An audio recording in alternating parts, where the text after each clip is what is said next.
This episode of Recording Studio Rockstars is brought to you by Atom Audio, iZotope, Native Instruments, Empirical Labs, Sound Porter Mastering, and Trace Audio. You're hearing my voice right now through custom Trace Audio cables and the new Empirical Labs pump compressor mixed through iZotope RX, Ozone, Neutron, Nectar, and Plasma, all mixed on Atom Audio monitors. Please check out our awesome sponsors using the links in the show notes. It's a great way to help support this show. Now get ready to rock.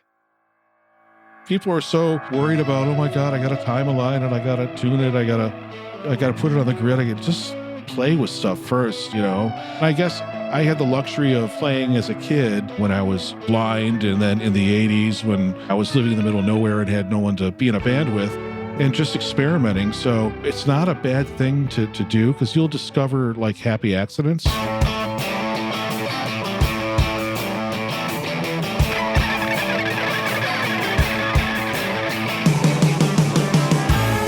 Welcome to Recording Studio Rockstars.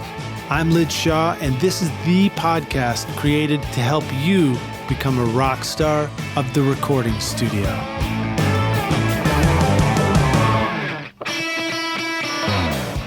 Native Instruments introduces the new Complete 15 bundle, featuring Contact 8, offering versatile synths, sampled instruments, and innovative effects, perfect for creating everything from emotional scores to dance floor grooves. Contact 8 includes exciting new creative tools like chords and phrases for inspiration, the Leap tool for dynamic looping, and Conflux, a hybrid instrument blending organic and synth sounds. The Complete 15 bundle also includes updated Massive X, Guitar Rig 7 Pro, and AI-enhanced iZotope Ozone 11. Use the code ROCK10 for 10% off at nativeinstruments.com.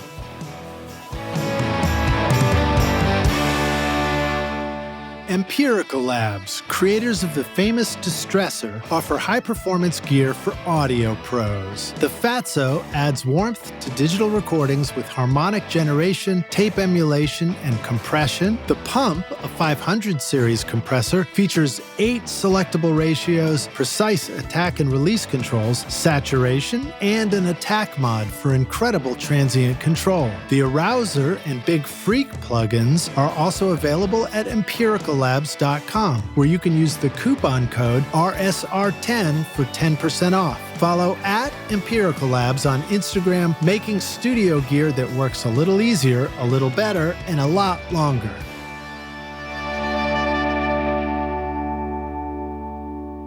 Howdy, Rockstars. It's your host, Lid Shaw, and welcome back to Recording Studio Rockstars, bringing you into the studio to learn from recording professionals and badass dudes.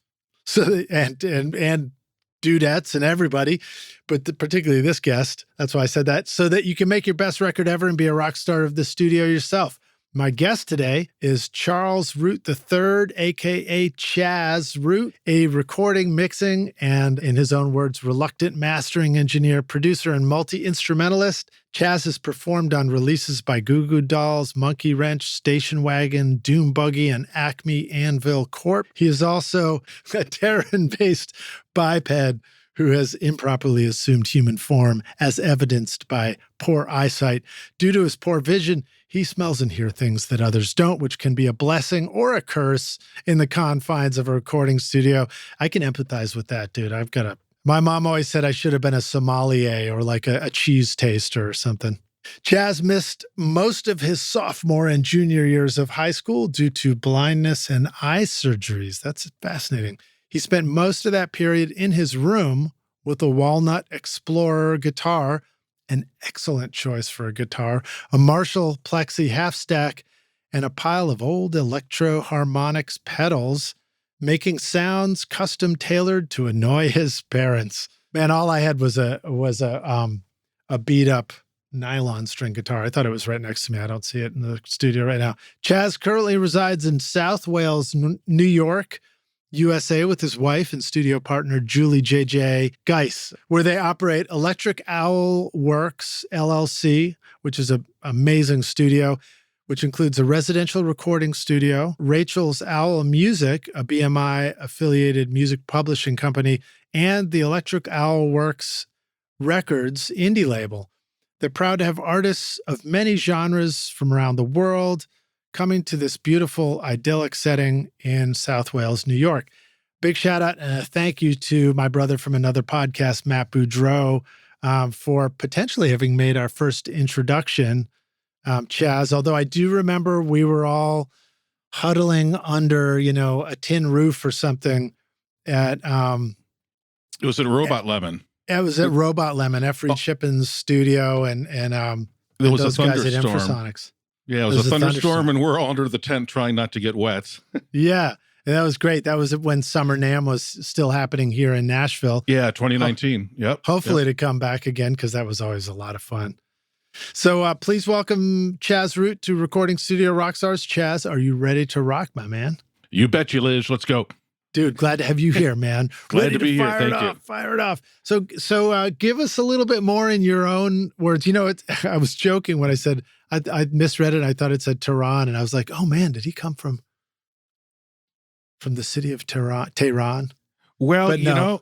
That's funny because with my Mediterranean blood, I always get people always think I'm Persian or Italian or Greek or Spanish or Sicilian or whatever, and I'm actually some of those things, but I'm not Persian. You're actually just cool. I was born in Buffalo, dude. So yeah. Right on. All right. The city of no illusions. City of no illusions. Well, give us a little bit more background on you. I mean, we got a little bit of that peek into your childhood rocking out on a guitar, but where did it go from there? And maybe give us a short version. How did you end up with this beautiful studio you got in South Wales? Well, I started on guitar in 3rd grade. My parents got me a guitar, and it was one of those crappy ones from a catalog store back in the day, and it was very difficult to play with, action 3 inches off the fretboard, and that didn't work out so well. So I started playing piano around 7th and 8th grade. 8th, 9th grade, I got back into electric, got the Explorer, got the Marshall. And I had the 2 years of high school that I missed most of. And, so that was really a thing for you, was the eyesight stuff. Well, dude, I was blind, man. Yeah, wow. It's a fucking thing. Wow, yeah. Man. I don't think you ever really told me that. And so no. Roxas, we should preface this. I met Chaz at Summer NAMM. We all connect at, when we go out to Anaheim, California in Winter NAMM, and Chaz is, Chaz, you're a real OG rock star for the podcast too. You are one of these amazing individuals who really absorbs everything that is out there, and you show up at everything and you participate, and you're 100% dedicated. Well, yeah. And you have to be nowadays, because with all the big studios, most of the big studios closing, the opportunities to go and just hang out with people and network and hear stories and tell stories, that's kind of gone, unless you're lucky and get a gig at, a big studio. But even Capitol shut down while they're doing their earthquake renovations. But, it's just those days of the old studios. So you got to go out and you have to support the people who are doing stuff for us, like you and Matt and a lot of the other folks. And, and the technology is changing a lot. So you just got to stay on top of it. And, you're going to ask me for an inspirational quote, and I've got a few actually, but what strikes me, I think Frank Lloyd Wright said, an artistic life is a youthful life, which means that if you stay creative your entire life, right? And and you went to architecture school, right? Yeah. He was designing shit till the day he dropped dead in his mid-90s or something. So, wow. But if you stay creative and stay engaged and stay mentally active, that's huge. That's huge. Just keeping your brain working, learn how to cook, start playing chess or something, do something to keep your brain going. Right. Was he designing houses in Buffalo or South Wales? He designed a shit ton in Buffalo, because Buffalo 100 years ago, Buffalo was the America's 5th or 6th largest city.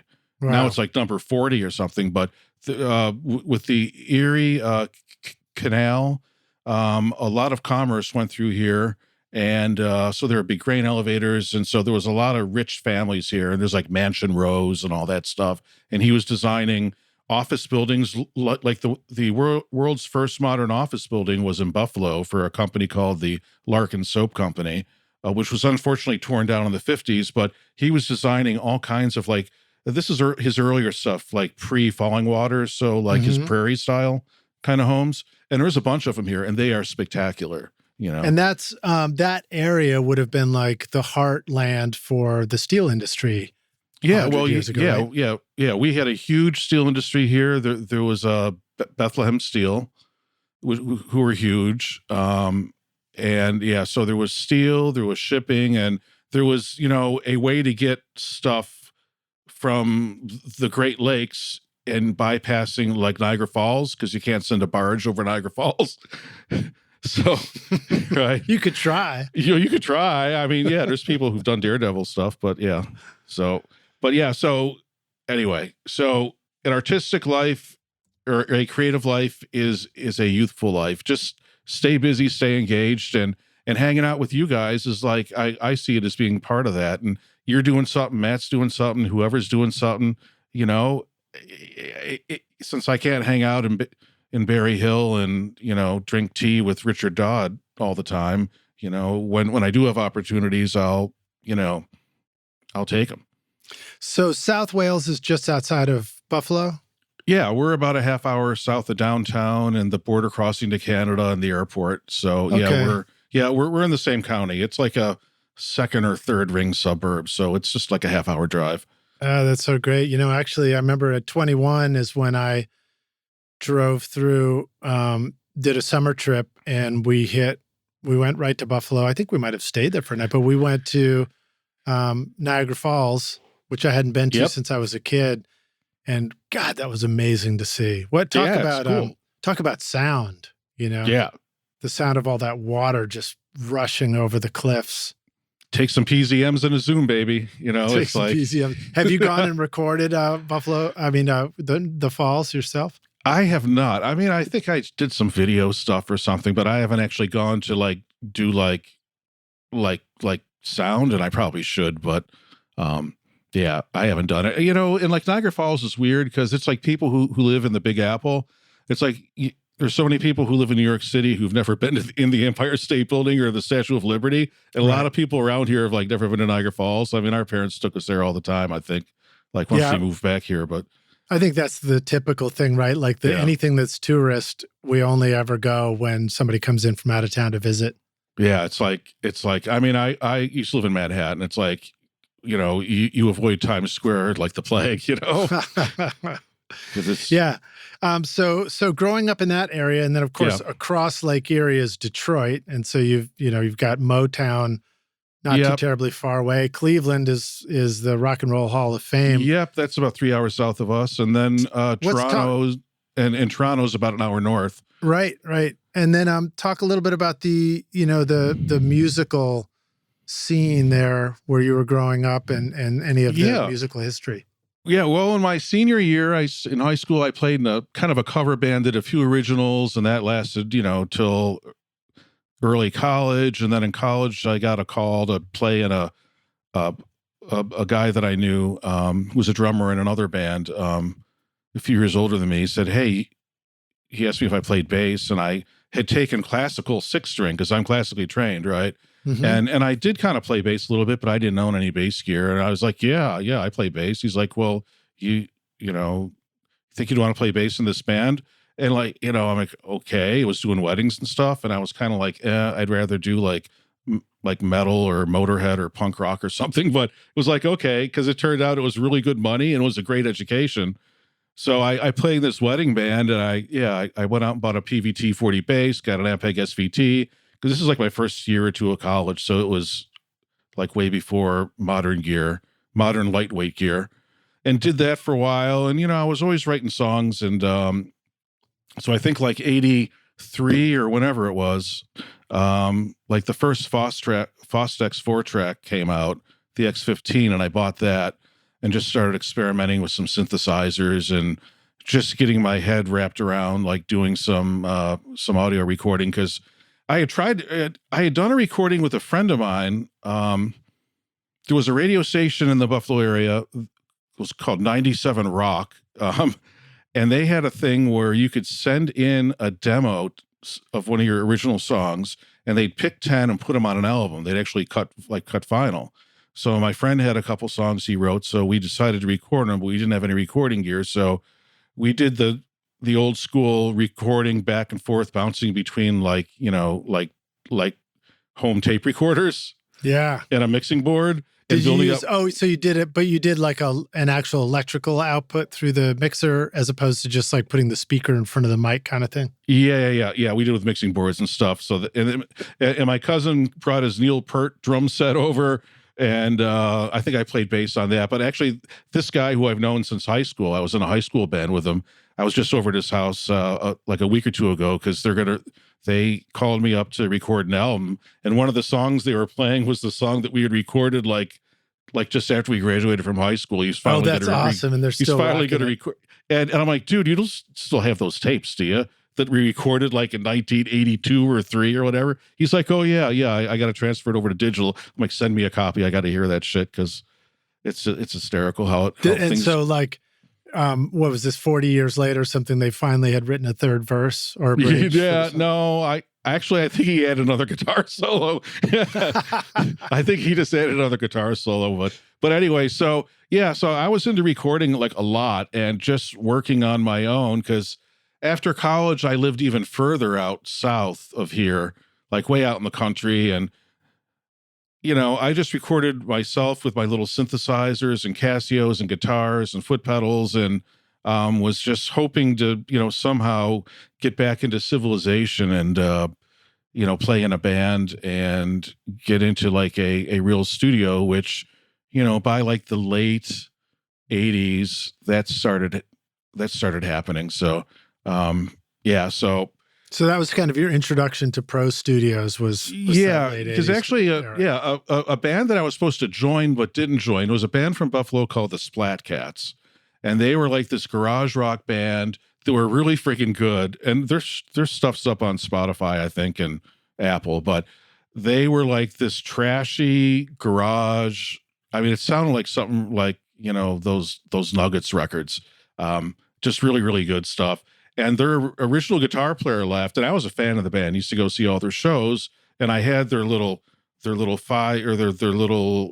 EP, like their 5-song EP, and their first album, and I knew all their songs because I didn't have a band for a while, so I just sat around playing with like Stooges records and like Psychedelic Furs or like all kinds of stuff. So I just sit around like try to figure out stuff from Patti Smith records. And so I actually knew all their songs, and they're like, our guitar player left and we're looking for people to come audition. So I went and auditioned, and I got the gig like on the spot. Then their and these guys were signed to a label, and then their manager called me, who was also at the label, and I'm not going to mention any names, but I just caught him like in telling some non-truths, let's say. Right. And I was like, because like this band was supposed to, like, they were scheduled to go to Europe and everything. I was like, cool, I'll get my passport and join this band and go gig in Germany and France and stuff. And there was some sketchy stuff going on, like financially and stuff. Yeah. And I just was like, nope, can't do it. But I was at their album release party, and that was the first studio I was in, which I think was a studio called Select Sound in Buffalo. And I remember that was like the first real studio I was in, like in the later 80s. And I was just like, yep, this is where I'm supposed to be. This is totally where I'm supposed to be. And then after that, just with the local sort of, back in the day, what we called college rock scene, right? Like the alternative, punk, whatever scene, post-punk scene. There were a few clubs around here, and everybody knew everybody. And, that's when I started making other friends and getting into other studios and, doing stuff and joining bands too. So what do you think about as the post-punk sound? Like, When REM came along, how would you have thought about those guys? Or did you even think about those guys at that time? Oh, no, I totally liked REM and still do. I didn't think of them as post-punk. I thought of them as more of like an Americana thing. So I saw, and they kind of are and were in some ways, like some of that early stuff. I mean, you hear the jangly Rickenbacker through Vox sound and and it was like this Americana thing that definitely you could tell there were influences from, kind of like the punk or like punk scene back then, but it wasn't as boozy as, let's say, the Replacements, who I adore also. Right. Yeah. But those guys, oh shit. We were a big Replacements fan yeah. when I was in college in the late 80s. Yep. Replacements and Husker Du were like my two big bands for a while. Absolutely. It took me quite a while to get introduced to Husker Du, but Replacements, and then I liked all the weird stuff like the Meat Puppets. Yeah, Meat Puppets. And the Dead Milkmen and yeah. Well, Red Hot Chili Peppers before everybody knew who they were. Yeah, yep. So the Meat Puppets were. I was in a band, early '90s. I was in a band, and the drummer was a huge Meat Puppets fan. So, and he wrote, and actually he was a lead, and this guy's a lead singer and amazing drummer, from the Buffalo area, and he was a huge Meat Puppets fan. And I mean, I've got a bunch of their records too, but yeah, they're good. They were just doing some crazy shit out in the desert, I think. So, Sounded fun to me. Someone asked me a while back, do you fear AI will one day replace you as a mastering engineer? Well, it hasn't yet. That's because algorithms don't listen to music or to clients. Hi, I'm Brian Murphy of Sound Porter Mastering. When I master, I experience the music as your fans will, with the honesty of fresh ears. And unlike AI, I master with your intentions in mind, not merely to process the mix and boost the levels.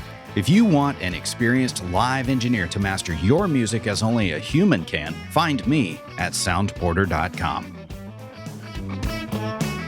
Sick of searching for the right cable or wondering how to hook up your studio? Trace Audio has you covered. Based in Nashville but serving studios everywhere, Trace Audio specializes in custom cables, patch bay labels, and wiring solutions for home and pro studios. Try out the free online custom patch bay label designer at traceaudio.com to easily color code, label, and organize your XLR or quarter-inch bays, which are popular with home studios. It's sleek, professional, and simple to use. Then use the code RSR15 for 15% off printing and shipping your custom patch bay labels to take your studio to the next level.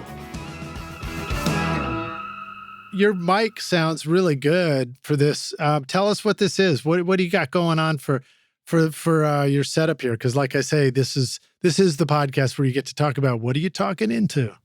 Well, this is new. This just showed up last couple of weeks. So this is a Sontronics. I think it's called the Podcast Pro or Broadcast Pro. And I saw them at NAMM, and they are a UK-based company. They make like handmade mics in the UK. And this is sort of a broadcast style mic. I guess it's geared. It's a more budget-friendly thing going after the market who's interested in RE20s or SM7s, but they were like 2 booths away from PMC speakers at the NAMM like a month or two ago, and I saw these mics. I'm like, yeah, I'm going to try it, and they were pretty good. So I ended up buying 3 of them. So right on. Is it a condenser or a dynamic? It is a hypercardioid dynamic. Right on. And it has like a 3. And I'm not using a pop filter on it, but it has a 3-stage internal pop filter thing, which apparently I am blasting right past. But so I should have probably put a windscreen on it, but well, we'll find out. Rockstars, you can tell us afterwards whether you're getting any of the P-pops and stuff. It sounds like a condenser. Cool. It's kind of cool. It's got a condenser quality to it. Yeah, and I don't need to use a cloud lifter on it either. Right, that's a handy thing to just have enough level for podcasts. Yeah, it's got a higher output. But yeah, those guys are super cool at NAMM. So right on. So Sontronics. Yeah, Sontronics. Okay, cool. And then what about are you doing like a fancy mic pre, or is this just straight into an interface? This is going into my old Focusrite Claret 8 Pre X, which is the Thunderbolt which was their top of the line Thunderbolt one, from like, I don't know, 2018 or 2019. So, yeah, it's got, ADATs in and out. So you can do 20, I think it's like 24 or 28 channels in, 32 channels out. And that's what I was rocking for a while as far as, like my main interfaces go. And now it's just sort of a backup thing. Right on. Yeah, it's great. I mean, it's one of the reasons why, it's sort of funny. Initially, it's like you have your studio set up and then you upgrade and then you never want to throw anything away and you keep the old stuff, but then it's hard to figure out where to use the old stuff. But now, because there's so many needs for various interfaces for things, it's kind of like come full circle where now it's like I can just hook up a second interface onto my studio computer just because I'm going to need it for a Zoom call or for a, live stream or something. Yeah, I mean, I've got a UA Apollo Solo like 10 feet away from me, but which I could run the plugins on it because it has the chip where you can run the plugins, like the UA plugins and all that. But the I kind of have it for portable stuff, but where I just need a couple tracks. But the integrated headphone amp on that thing is like not my favorite, so I end up not using it because of the headphone amp, which is really silly. But anyway. we were talking about the P-pops on a microphone. One of the things that I find really helps is when we just take the mic. I think our instinct sometimes is to talk straight into a mic, but then the wind blast goes directly into it as well. And sometimes if we get the mic close, but it's kind of like pointed at the corner of my mouth, I find that does a trick. Which is what I'm doing right now. Right on. All right. Is that working for you? I think so. Yeah. Rockstars, let us know. All right, cool. So then, this, the Select Sound was like a first studio experience for you. And did you like intern or assist there? Not there. Because not there. There was another studio called Trackmaster that was Trackmaster. Okay, cool. Yeah, which was the I don't want to say big studio, but I think they started like in the mid 70s or something like that. But so they were the ones where I started getting my foot in the door a little bit, because my friend Robbie Takek, who's the bass player from the Goo Goo Dolls, before he was touring all the time, like they are now and selling platinum records, he worked as a DJ for a local radio station, and he worked like the night shift at this Trackmaster recording studio. So Trackmaster was a 3-room facility on multiple floors, and actually Robbie owns it now. It's now called GCR Studios. And it was mostly broadcast. So they did all the jingles for all the regional TV things and radio. And I'd go in there and hear him working on stuff, and it would be like, oh, that's the Buffalo Bills song, or the song for the hockey team, or that bank that did all their ads there. So they did all the broadcast voiceover for, AM radio, FM radio ads for TV spots. So it was it was a broadcast. It was a lot of that, but they had a huge room upstairs.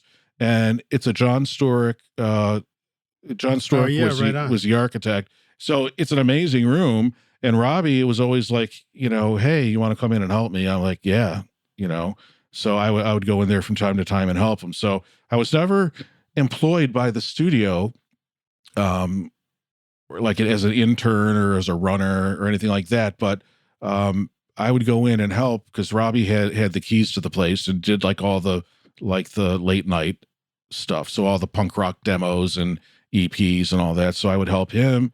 And then when his band was doing stuff, I would go in and help with Goo Goo Dolls stuff, because they had an engineer named Armin John Petrie, who's a producer engineer, who did a bunch of their early stuff. He did a lot. He's still working with like the 10,000 Maniacs. So he did 10,000 Maniacs, Goo Goo Dolls, cool. Late 90s, early 2000s. I think he was the producer for Sixpence None the Richer, who was sort of, I think, kind of a CCM thing, but they had like top 10 singles. Yeah. What was it? Kiss or something like that was one of their big hits. Yeah, something like that. Yeah. So, and I've known Armin forever too. So Armin would call me up and say, hey, you want to come in and help? And, on these various sessions at Trackmaster. So, they had an Auditronics 532 console. So it was a 32 channel console, probably designed in the mid 70s. And Auditronics, I think they were from Memphis because it said Memphis machine on the back. And this one was like, there was only 7 of this model made because this thing you could mix down to like quadraphonic.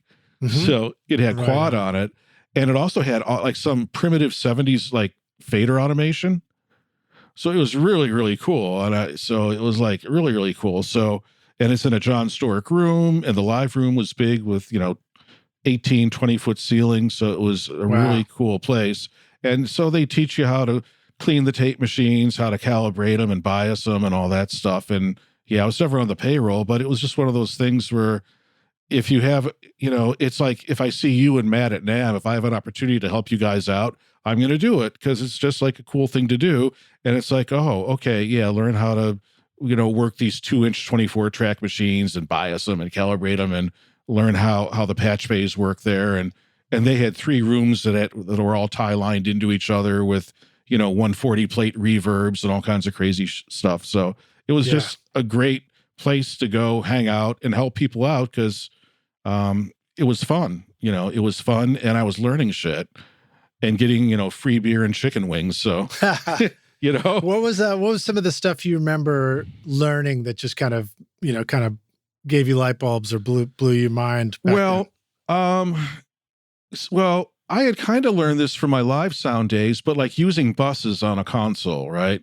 So it always just struck me as like when I was a kid, like late teens, early 20s, it just seemed like needless overhead. But then all of a sudden I was watching a live sound guy and watching people in the studio, how they were like watching how they were using buses. And I was like, oh, then a light bulb went off. It's like, oh, okay. So I can take those like, 6 microphones that we have on this Marshall cabinet that we probably don't need, but we can bust them all down because this is 2-inch tape days. So everything's going to 24 track. So they would bust everything down, and the output of bus 1, let's say, which was, 6 mics on a Marshall, were going into, 1 tape input, on track 14 or something. Yeah. So just like using buses and, that was like a big light bulb moment where it kind of bugged me at first, like doing sends and returns and buses. And like when I was a kid, it just seemed like silly, like, why do you need to do that? But that was something that I learned. I mean, from doing live sound and from being a track master, it's like, oh, okay, I get it now. Yeah, it totally works. I remember the fascination with signal routing. I mean, that's like one of the first things you really learn in a studio is just like, what goes into where and where is all this sound going to get to all the places it needs to get. Yep. And it still is. I mean, we jokingly, Rockstars Chaz and I had to we had to figure out some signal routing just to do a podcast, because that stuff is important. Yep. So it's just helpful stuff that works, and I'm not sure. Yeah, I mean, I learned about, busing stuff. I came to appreciate it. And actually, the other thing I think I learned at Trackmaster was, it was the first time I saw, like, I'm pretty sure Armand was doing like New York City compression, right? Which is what we called it back in the day. So which is what, parallel compression? Yeah, so he would send stuff out and then return it. So he would send stuff out to like Yamaha SPX 90s or the 140 plate, or they had some old like Yamaha digital reverbs there. They had a whole bunch of old stuff there back in the day. And instead of returning them to like the send on the channel, they just return them to like, 2 faders and stereo on the console. And then, oh, guess what? You can EQ that. So you can fine tune that echo return or that reverb return. So like learning stuff like that with your hands on a console is like friggin' amazing, and it just, and we still do it now in the box, Let's jump forward. So now you have this incredible studio that you built, and I want to make sure you really get a chance to describe it to us. You built your studio, Owlworks, which is, or Electric Owlworks, excuse me. But it's in this beautiful location, sort of in the woods, but it's also where your home is. But it also, I think, did you also set it up where you can have guests staying there when you need to make a record with somebody who wants to really come and just like, live the whole experience? Yes. So, and this is actually our second studio in South Wales, because we had bought a home that we thought was our forever home back in 2014. And that was a big place too. It was like 3,500 square feet with like 7 bedrooms. And it was huge. This monstrous house. And I had a studio set up in there with guest rooms and everything. And then this place came on the market, and it's only like 2 miles away from our old house, maybe 2 miles away, but it's like 5,300 plus square feet. It's in the woods. It's on the side of a hill. It started as an old hunting cabin in the 1940s, and then a doctor bought it, 59 or 60, a very prominent cancer research scientist and educator, doctor guy who was a multimillionaire. And he took this hunting cabin and started doing these mid-century additions onto it. So it's all different levels. It's like, I like to say it's like Frank Lloyd Wright meets the Brady Bunch. Right. It's got like that kind of mid-century thing going on. Right. So, it sounds like it's a bit of an adventure. Yeah. Well, it's turned out to be an adventure, as you can see from the cinder blocks and construction materials behind me. So yeah, that's I'm up in my B room right now, which I have new light fixtures going in. There's a hole in the wall where my soffit speakers are going. And I've got all the entire ceiling up there is all acoustic treatment. And then I can see the white above your head in the video. So that's like 8 inches of various insulation. And then behind that front wall there is like 6 feet of like acoustic treatment, because that's a fabric wall with rock wool and rock board. And then behind it, we have hanging mass load vinyl hanging down, and all kinds of insulation. And I got a bunch of good tips from Barry Grint, who's a mastering engineer in the UK, and Richard Dodd, who I spoke with several times. And he's Richard's so great. Yeah, Richard's so friggin' awesome, man. And he was full of tips. And then Sam Moses, who has a podcast, he's a mastering guy in Nashville. Mm-hmm. So he had some tips on what to do also. But yeah. Well, now what you described in the back of the room you're in now, so you're describing a control room setting, right? Yeah. So this is my B room up here. Yeah, and then that stuff in the back, mass loaded vinyl, fabric, but then there's a whole bunch of depth behind it. That essentially creates, a bass trap, an acoustical collection zone that can collect all that low end and sort of dial it down. Indeed. And one of Richard Dodd's things, and this is another one of my quotes, actually 2 quotes, one attributed to Albert Einstein, which is in the middle of difficulty lies opportunity. And then my Richard Dodd quote, which is, turn your disadvantages into advantages. And they kind of tie into each other. So what Richard was telling me when I was talking to him about like this place is, he's like, well, do you have an attic space above you, or do you have like, cause like this room's like, I don't know, 12 by 26 or something. So it's not the best room in the world, but Richard's like, well, if you have an attic above you, or if you have room underneath you, you can put holes in the ceiling of your floor, and your bass will go up into your attic and be able to escape this room. I'm like, really? That's an interesting idea. So that's what we did. We have screen in there in case a squirrel or raccoon gets in the attic, just so nothing comes crawling in through my like control room wall. But we turned like the disadvantage of a small room into something like really sonically cool, because we've got bass traps and took all this advice from, these mastering guys, and the room sounds great.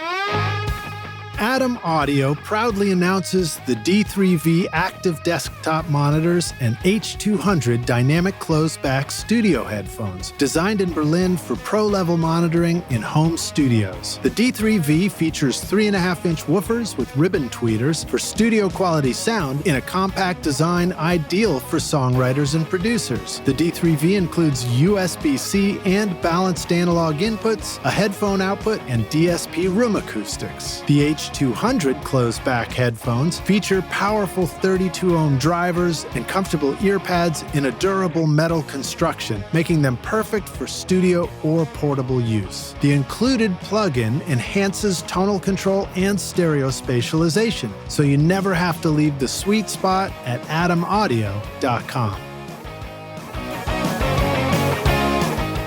At iZotope, saturation just got a whole lot smarter. Introducing the new iZotope Plasma plugin to supercharge your sound by giving your tracks exactly what they need, precisely when and where they need it. Unlike traditional saturators that apply a static effect, Plasma's groundbreaking flux saturation technology analyzes your sound and applies dynamic processing, adding targeted warmth, depth, and character to bring out the best in your mixes and masters. Use the secret code ROCK10 to get 10% off the new Plasma or any of the awesome plugins at iZotope.com.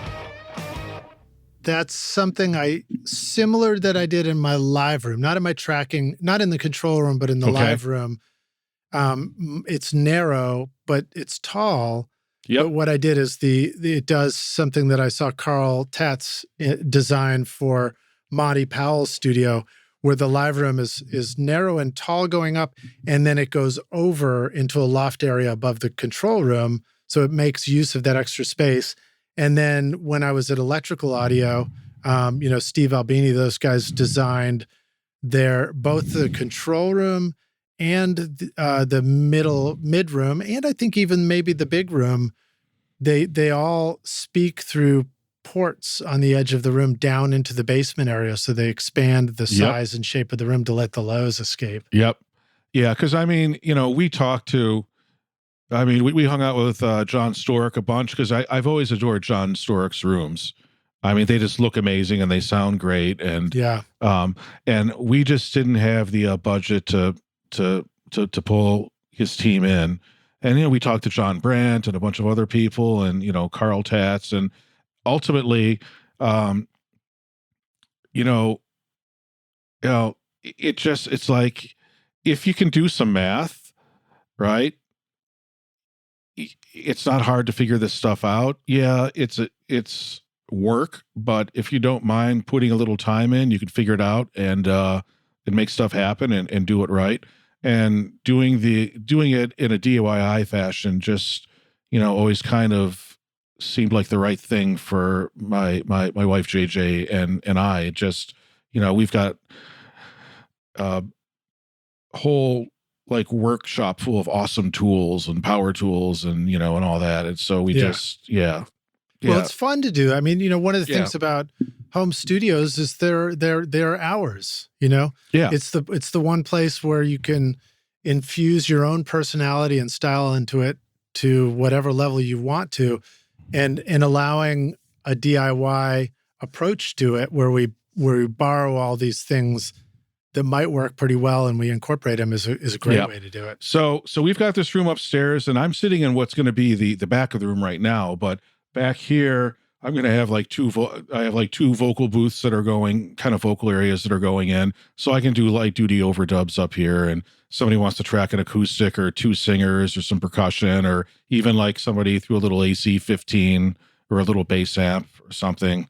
Which but then the bass escaping means that you've tuned it where you can mix it pretty well. You can mix in there well. Yeah. Plus, I'll probably use Sonar Works in here just to get the room, fine tuned. But our last studio, 2 miles from here, I worked my butt off to get that room in good shape. And, and that was just an old bedroom, kind of like what you're in now, I think, that I converted it into my mix room.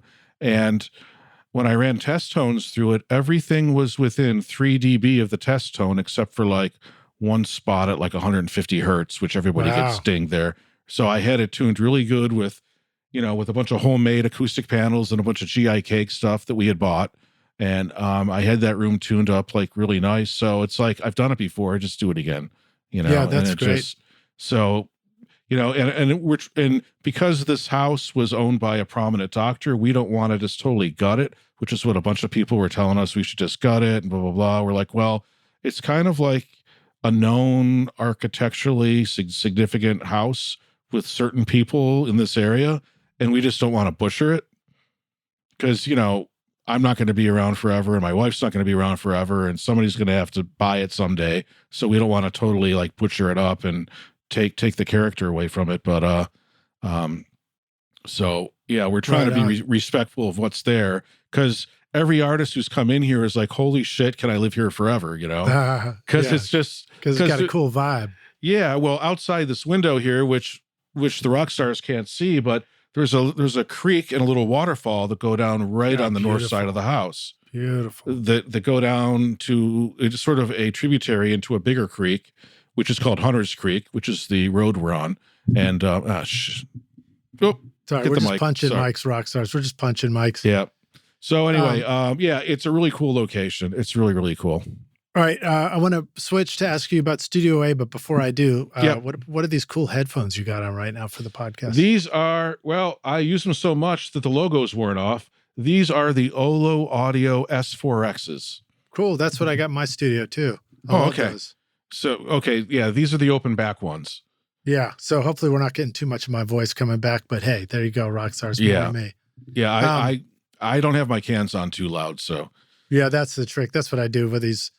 When I do podcast interviews, I got headphones on, but I just turn the volume way down. Yeah. Yeah. These have been like game changers. I mean, you know, for the money, they, I think, hold up pretty, you know, they're kind of, I don't want to say like Cali speakers where they punch above their weight class, but these guys definitely punch above their weight class. Are they a $2,000 a pair of Odysseys? Well, no, but are they pretty close? They're probably 90% plus there, I think. You know, and I've done mixes on entire albums on this thing, because like once we moved here full time in 2021 and I didn't have like my room set up, I needed to continue working. So I had these headphones, which like saved my butt. So you know, when I got mine, the first listening test I did was listening to Hotel California on them. Okay. And man, they just sounded so good. They just They're really good for the money. The tom fills were so cool sounding. I was like, these are great. Yeah. 70s all right, so let's go over to Studio A. Describe that to us. And then I think you guys are doing more than stereo you're setting up for, right? Oh, yes, we are. So yeah, Studio A, the live room is like 30 feet by 18 feet with, I think, 16-foot vaulted ceilings. Wow. It's a pentagon shaped room. So it looks out, it's on the north side of the house. So it has like pretty much floor to ceiling windows that look out over this little creek and waterfall. And it's kind of triangular shaped. So if you've ever seen those old videos of Le Studio in Canada, with the old Rush videos in April Wine, and you see Neil Peart sitting in front of a window with his drum set, and it's like this triangular shaped room. It looks a lot like that. So it has that mid-century kind of Frank Lloyd Wright look with all the wood and the beams in the ceiling. So it looks kind of like Rudy Van Gelder's studio in Jersey, where he did all the jazz records. Wow. So it has that look. So that's the control room, or that's that's the live room. Live room, okay. Then next to that is the second kind of live room, which I have a shit ton of keyboards in. It's okay to swear, right? Yeah. Yeah, fuck yeah. So, yeah, I've got a bunch of whirlies and Rhodes and uprights and synths and stuff in a keyboard room, which is like a 16 by 12 foot room that is another live room. And there's like big double doors between the keyboard room and the live room that I could open up or close, so I could use it for an upright bass. I can use it for isolation for a vocalist. I could put a drum kit in there if I wanted to, or like some acoustic stuff. That's great.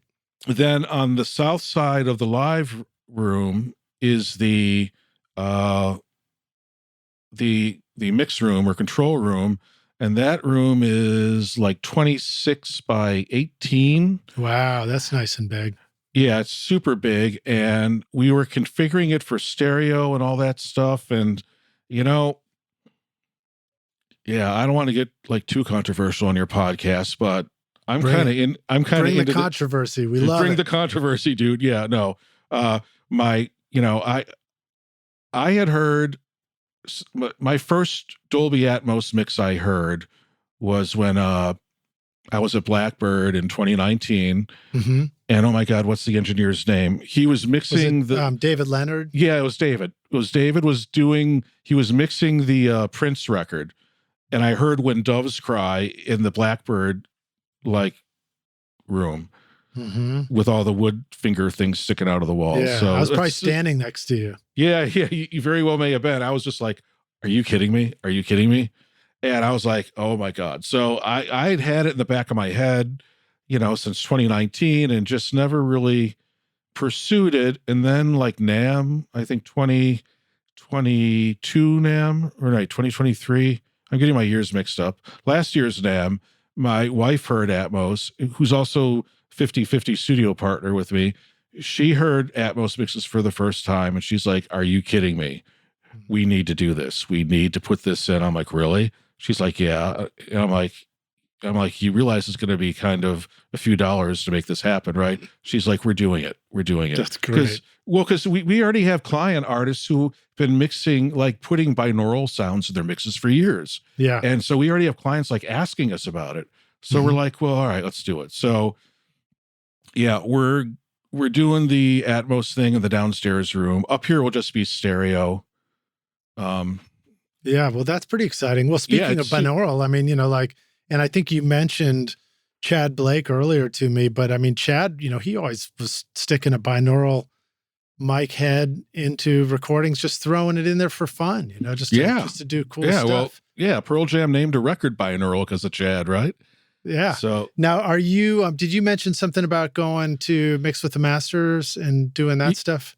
Yeah. Actually, I'm going to Studio La Fabrique in France, end of May of this year, to spend a week with Chad and 15 other lucky people who are spending a crap ton of money to go to France.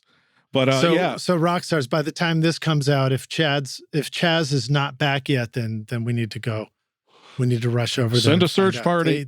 They ate him for lunch or something. Oh, Jesus. So tell us about Mix with the Masters, and you're going to work with Chad on that one? Yeah. So yeah, Chad's doing one of his week-long seminars, and there's a bunch of people I'd like to go see, but it's not cheap, and you can't, go spend that much money because I've got Atmos speakers I have to buy, so I'm just going to do one Mix with the Masters with Chad and go. That's exciting though. That's really fun. And I mean, some people go and spend all their money on alcohol on a beach. I'd rather spend it on music myself. Yeah, like a 58 Les Paul or something, but so we're actually my wife, who was born in Lakenheath, England, grew up in the Philippines and in the Alps. So it turns out that in her old home she grew up in Italy is now a bed and breakfast. So we're going to fly a week or so early before Mix with the Masters, and then rent a car, drive to her old Alps home, super fun, and then take a train from northern Italy down to the southern part of France where the studio is for Mix with the Masters. And then I think while I'm doing that, my wife and my youngest stepson are going to go to Barcelona and go bomb around and do stuff like that because the public transportation in Europe is awesome with the trains and everything. So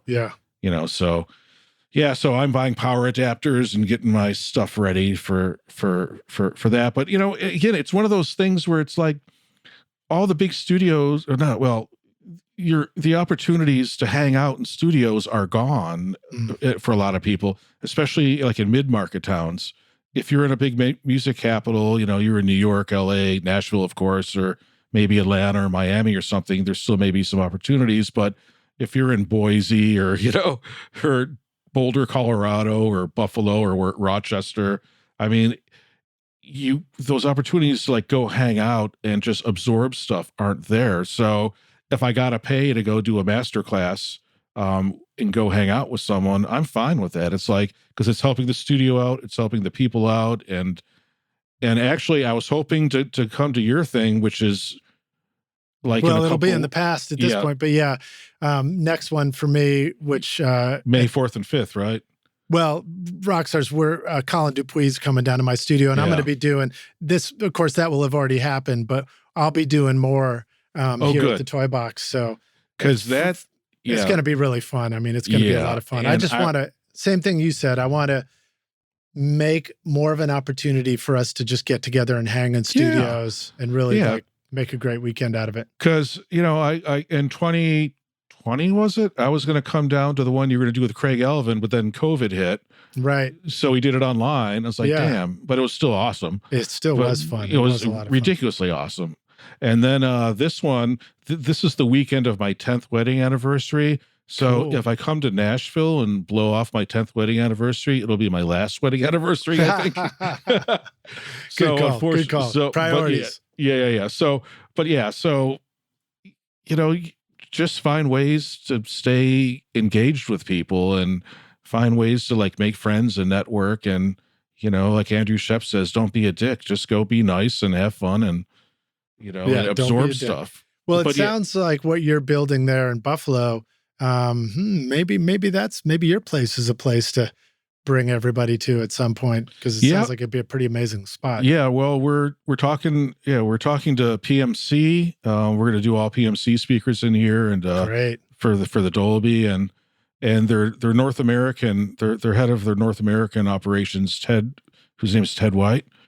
It turns out he's from Buffalo. His mother was born in an old farmhouse on the same road that we live in. Wow.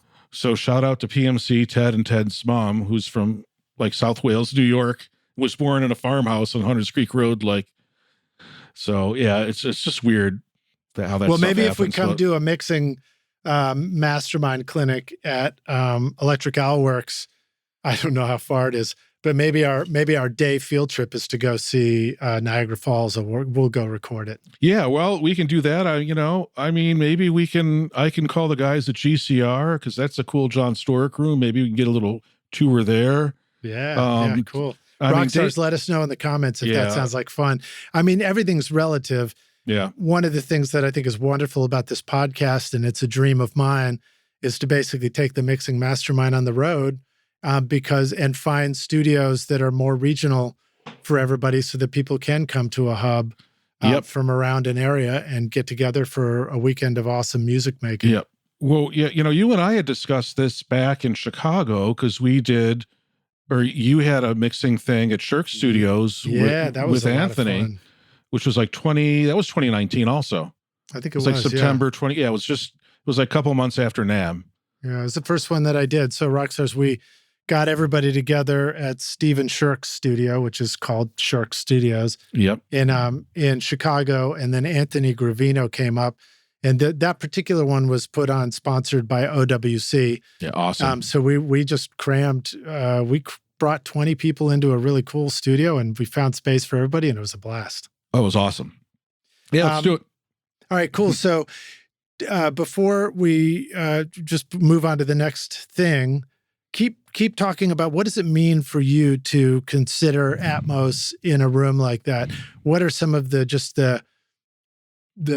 nerdy, boring physical considerations that we all need to take into consideration if we want to do something? Well, there's two basic Atmos setups that Dolby recommends, and I am by no means an expert on this, but one is called a near field setup, which is basically the speakers are kind of, you know, roughly 9 feet by 11 feet by like 8 feet above you. And then one is I think it's called oblique. And that is where you have the speakers like all the way pushed out, like built into the walls, like a Capitol or something like that, or in a bigger room. And they both present different challenges. So if you have like the oblique, I think it's called, you have everything kind of soffit mounted or wall mounted. So that is good acoustically for some things, but what it does is it puts your listening spot kind of like off in a way, because unless the room is custom designed for the Dolby like width and all that, it's going to be off. So you're gonna have to do time delays and things. So the sound arriving at you in the sweet spot is all hitting properly in phase and in time. when you do a near field setup, you pretty much put them where they're supposed to be for the listening spot. And then you might just have, fractions of a millisecond that it's off. As long as you get like your laser tape measures out and measure everything right, you'll be real close. But it's real important that everything's hitting you, it's phase coherent, and the time is right. So now, Dolby has. So that's what you're going to do. You think you might? Yeah. Do that? Well, actually, we're working with PMCs because Ted has I started this, and Ted then kind of did a better job on it. But there's a thing Dolby has called the Dolby Dart, which is a spreadsheet where you fill in your room dimensions and what speakers you have and all that, and it spits out like the best place to put the speakers in the room, what angle they should be at, and what SPL they should be pushing to like meet the Dolby spec. So yeah, there's some geeky stuff, and the Dolby Dart, it's just like a spreadsheet thing you can download with like built-in macros and formulas that it basically does the calculations and spits out stuff and tells you like, where you should put your speakers. And it has a bunch of different speaker manufacturers and models in there, so it kind of knows what their frequency response is, and it knows what their SPL is, like, because the Atmos spec, you're supposed to have 20 dB of headroom. So if you're monitoring at 85 dB in your control room, you should have 20 dB of headroom in your speakers, right, for the max SPL they're pushing. Yep. So all that stuff has to be taken into account, and then your acoustic treatment, which is, in some ways you just want to like make it.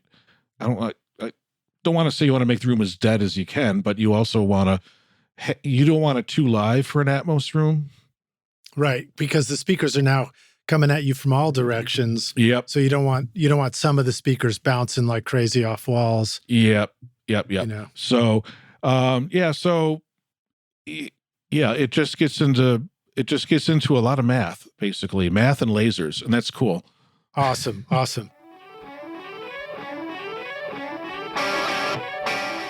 Empirical Labs, creators of the iconic Distressor, offer high-performance gear for audio professionals. The Fatso, or Full Analog Tape Simulator and Optimizer, brings the warmth of vintage tape and tube electronics to your digital recordings. Perfect for mixes, masters, or overdubs by adding harmonic generation, high-frequency saturation, tape emulation, and compression. The impressive new Pump, a 500 series classic knee compressor, shares its DNA with the analog Distressor and Arouser plugin. It features 8 selectable compression ratios, precise attack and release controls, saturation, a high-pass filter, and a first-time ever attack mod for added transient control, which is ideal for adding more snap to your snare drum. All Empirical Labs products are hand-assembled and tested right down to the circuit boards in northern New Jersey, USA, for durability and performance, designed to last and be easily updated. Go to empiricallabs.com to find the Arouser and Big Freak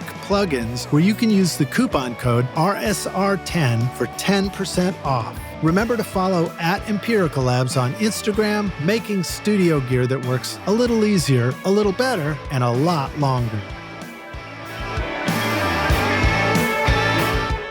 Elevate your music production with the updated Complete 15 bundle from Native Instruments, featuring the new Contact 8. This comprehensive collection includes a fantastic range of versatile synths, sampled instruments, and innovative studio effects, giving you everything you need to bring your creative vision to life. Whether you're composing emotional scores, crafting deep dance floor grooves, or experimenting with unique sound design, Complete 15 has got you covered. Discover powerful plugins and instruments that guide you from the initial idea to the final mix. The included Contact 8 introduces exciting new tools like chords and phrases for instant inspiration, the Leap tool for dynamic looping, and Conflux, a cutting-edge hybrid instrument that merges organic and synth sounds in real time. Plus, enjoy revamped versions of Massive X and Guitar Rig 7 Pro to take your sound even further. Then, polish off your mixes with the AI-enhanced iZotope Ozone 11, included in the Complete 15 bundle. Use the code ROCK10 for 10% off at nativeinstruments.com.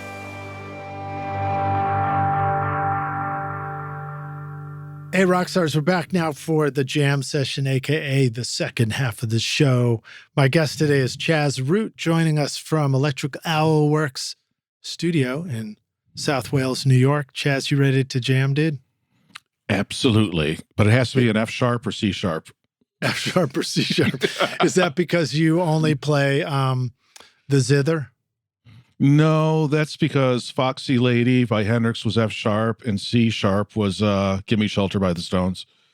Why was Foxy Lady an F sharp? I thought it was an E, but I probably just was playing it and learning it in the wrong key.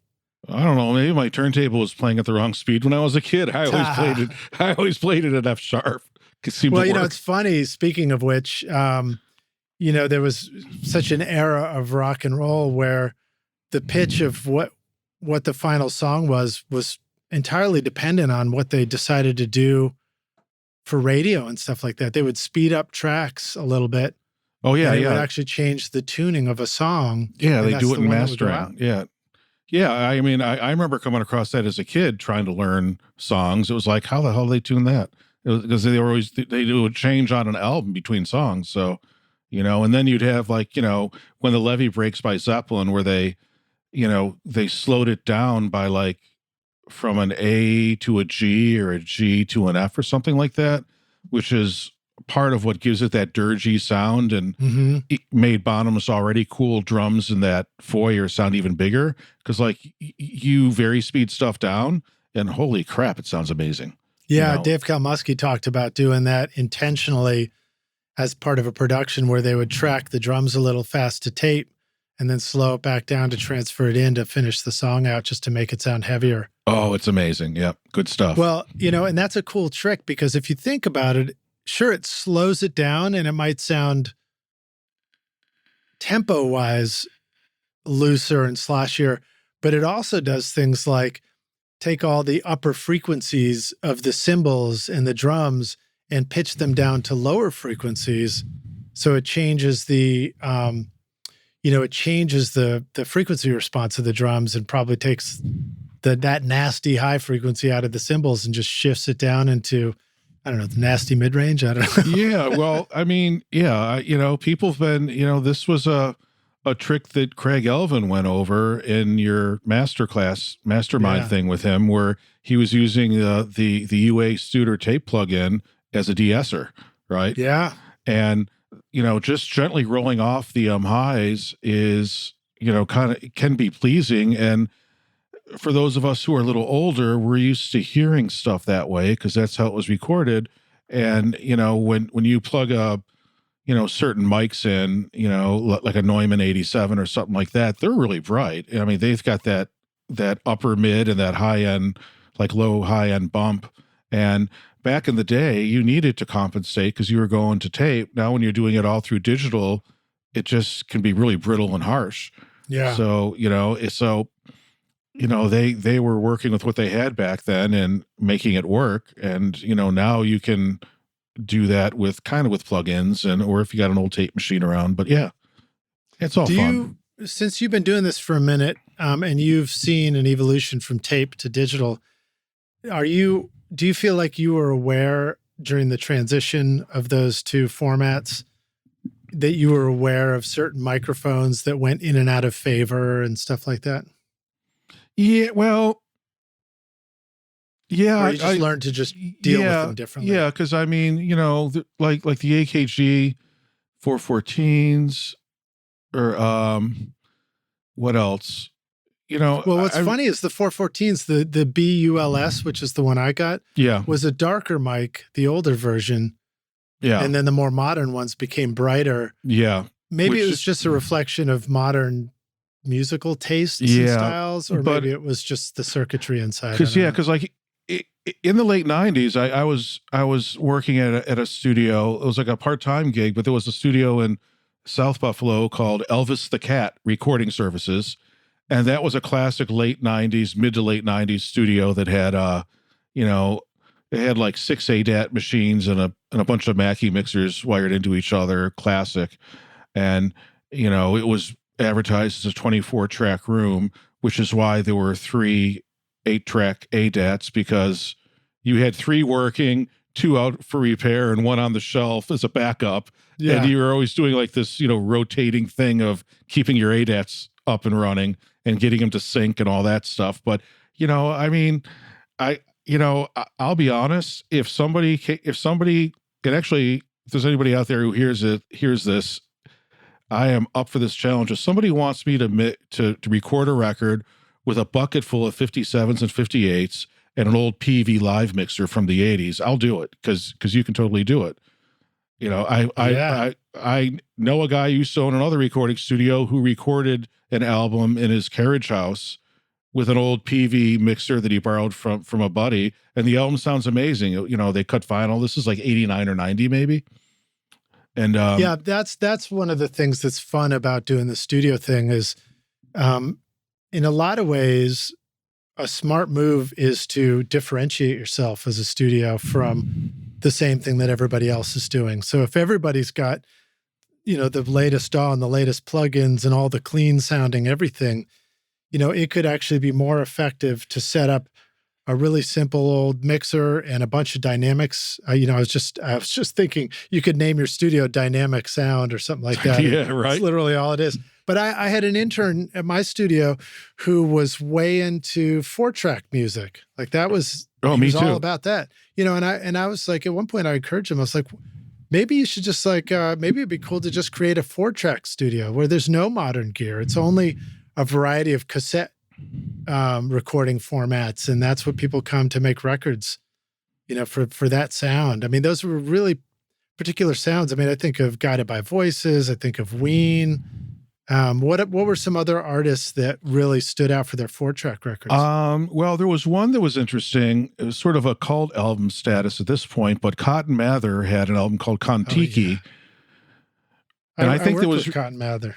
And I think that was recorded in a condemned house that was about to be torn down, like in Austin, Texas or something like that. But the final album is a mix of 4-track and I think ADAT and whatever.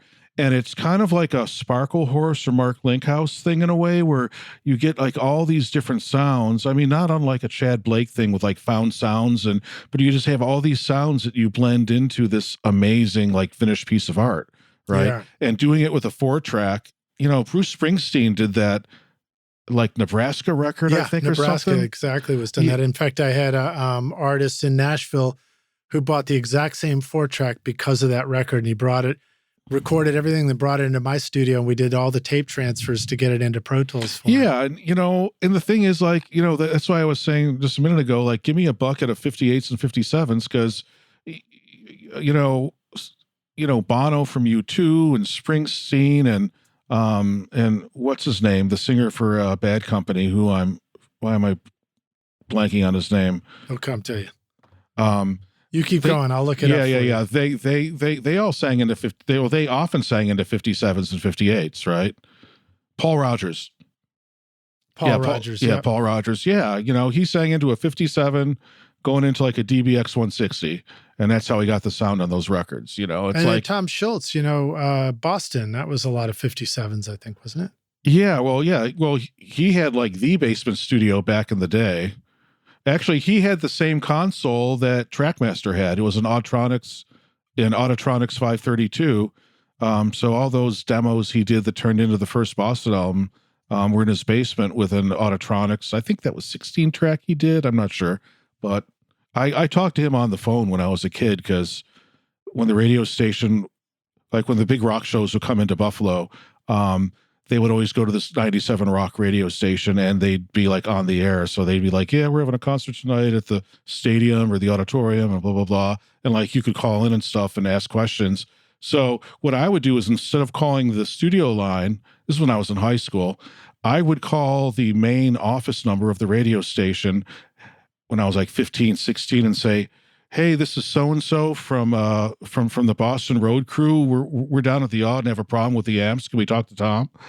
Like Tom Schultz. So I did that, and I got on the phone with Tom Schultz, talked to him for like half an hour, and Rick Nielsen from Cheap Trick and all that shit. And me and my brother were always pulling stunts. Like my younger brother Chris and I were like the Buffalo version of the Lord Alge brothers, just, always stirring stuff up and, but and what was the name of the group that was doing prank phone calls cassettes in the 90s too? Oh, not the Beastie Boys, the something.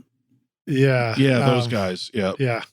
Okay, cool, man. Cool. Yeah. Well, that's great. Well, so Tom Schultz, of course, those iconic guitar sounds, that was the Rockman. He invented the whole Rockman line of direct guitar recording. Yeah, and that chorusy flanger sound on those is still pretty like desired, like that, and a jazz chorus amp from the 80s. Those two clean sounds are like all over Def Leppard records and stuff like that, and and they're great. Like I've got a vintage jazz chorus downstairs that if I plug I've got like two Rhodes and a Whirly. And if I plug one of those into it and just pop two 57s or two matched like condensers in front of it, it just sounds like $1 million. It just sounds great. Yeah, it's just amazing. Amazing. Yeah, great stuff.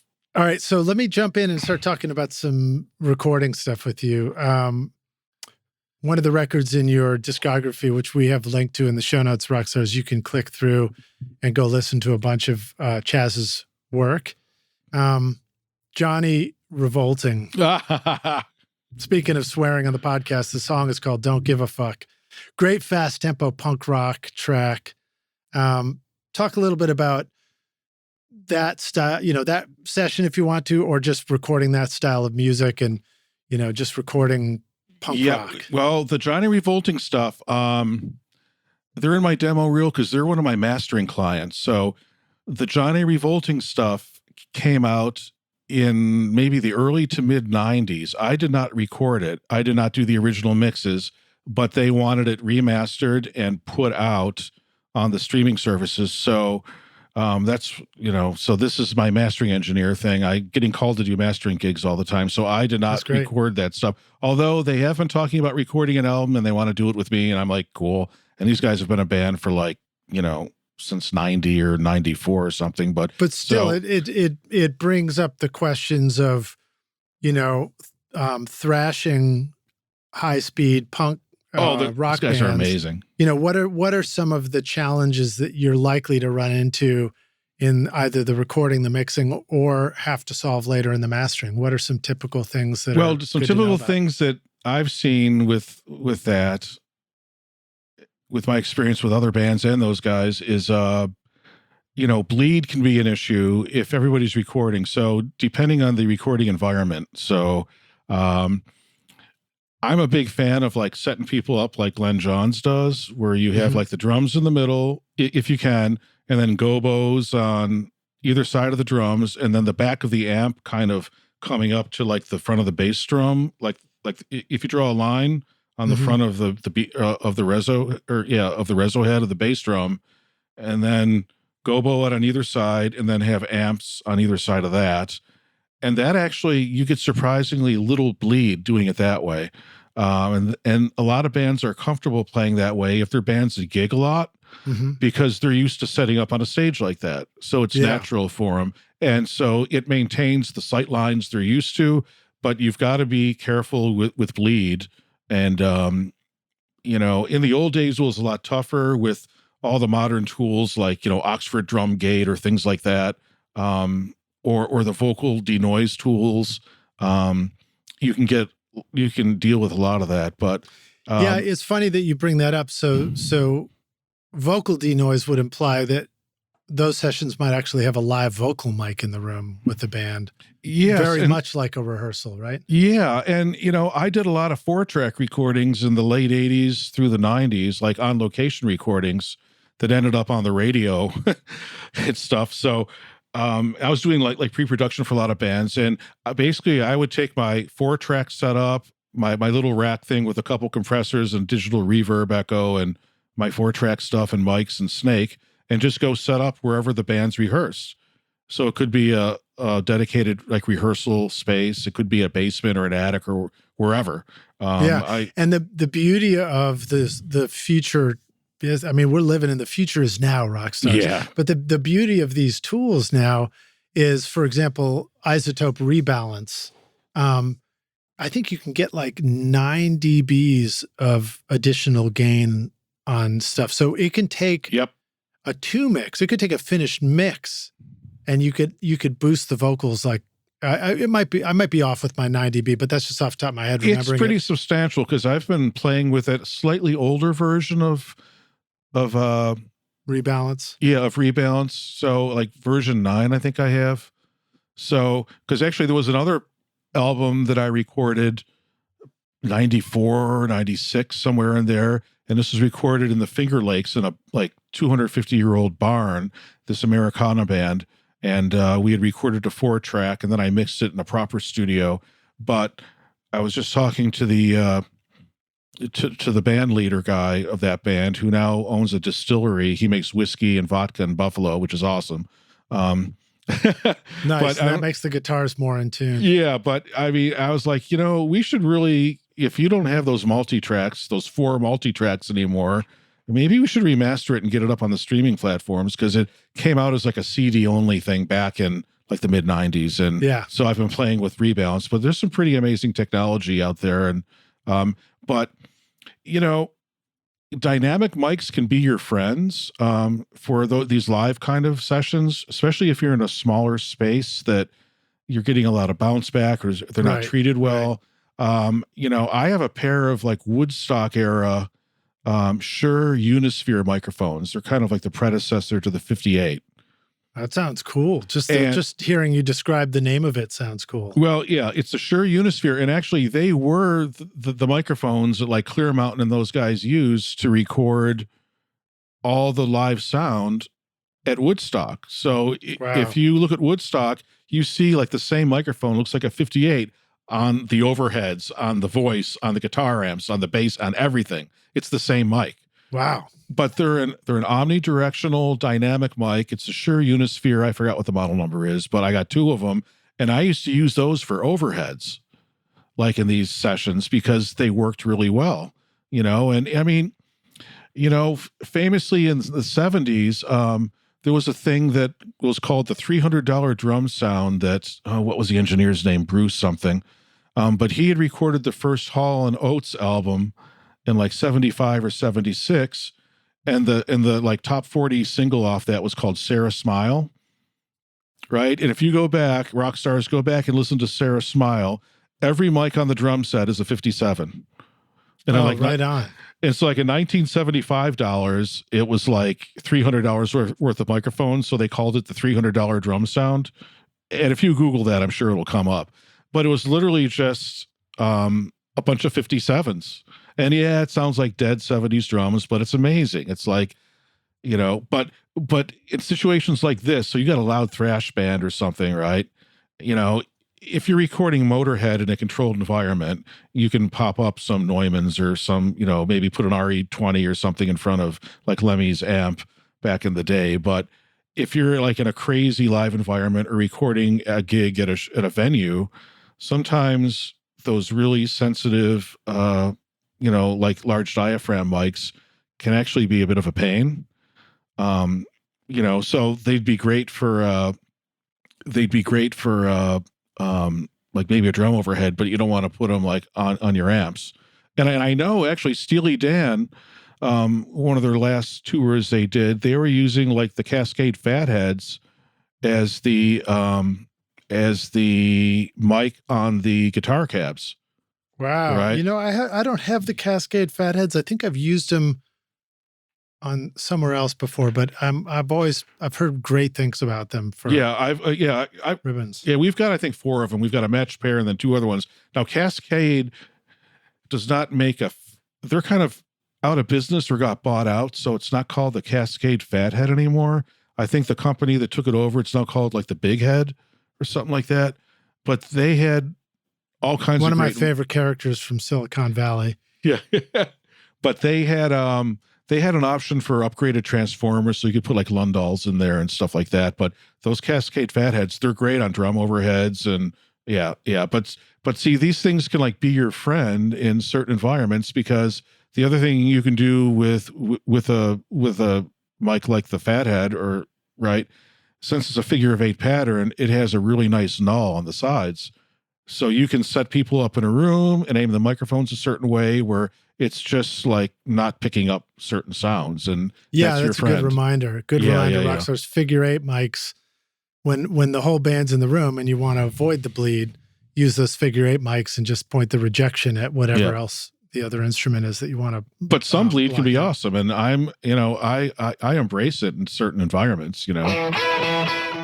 Are you sick of searching for the right cable only to realize it doesn't even exist? Or maybe you're asking yourself, how in the world do I hook my studio up? Well, say goodbye to those headaches, because Trace Audio can get you wired up right. Based in Nashville, but serving studios nationwide and around the world, Trace Audio specializes in custom cables, labels, and wiring solutions. From labeling your patch bay to wiring your full studio or large format console, Trace Audio does it all, whether you're a home or pro studio owner. And the real game changer is Trace Audio's custom patch bay label designer. It's a one-stop tool to color code, organize, and design labels for your 1/4-inch or XLR patch bays. No more wondering where things are on your patch bay, when instead you can have sleek, professional labels that are easy to read and easy to use. Try the free online patch bay label designer at traceaudio.com and use the code RSR15 to get 15% off your custom labels and take your studio to the next level.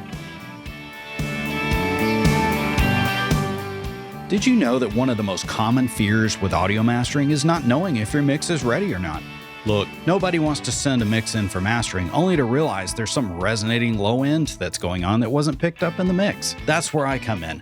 Hi, I'm Brian Murphy of Sound Porter Mastering. As soon as you send a mix for me to listen to, I'm already on your team. Mix feedback and master readiness is a service I offer for free, and for good reason.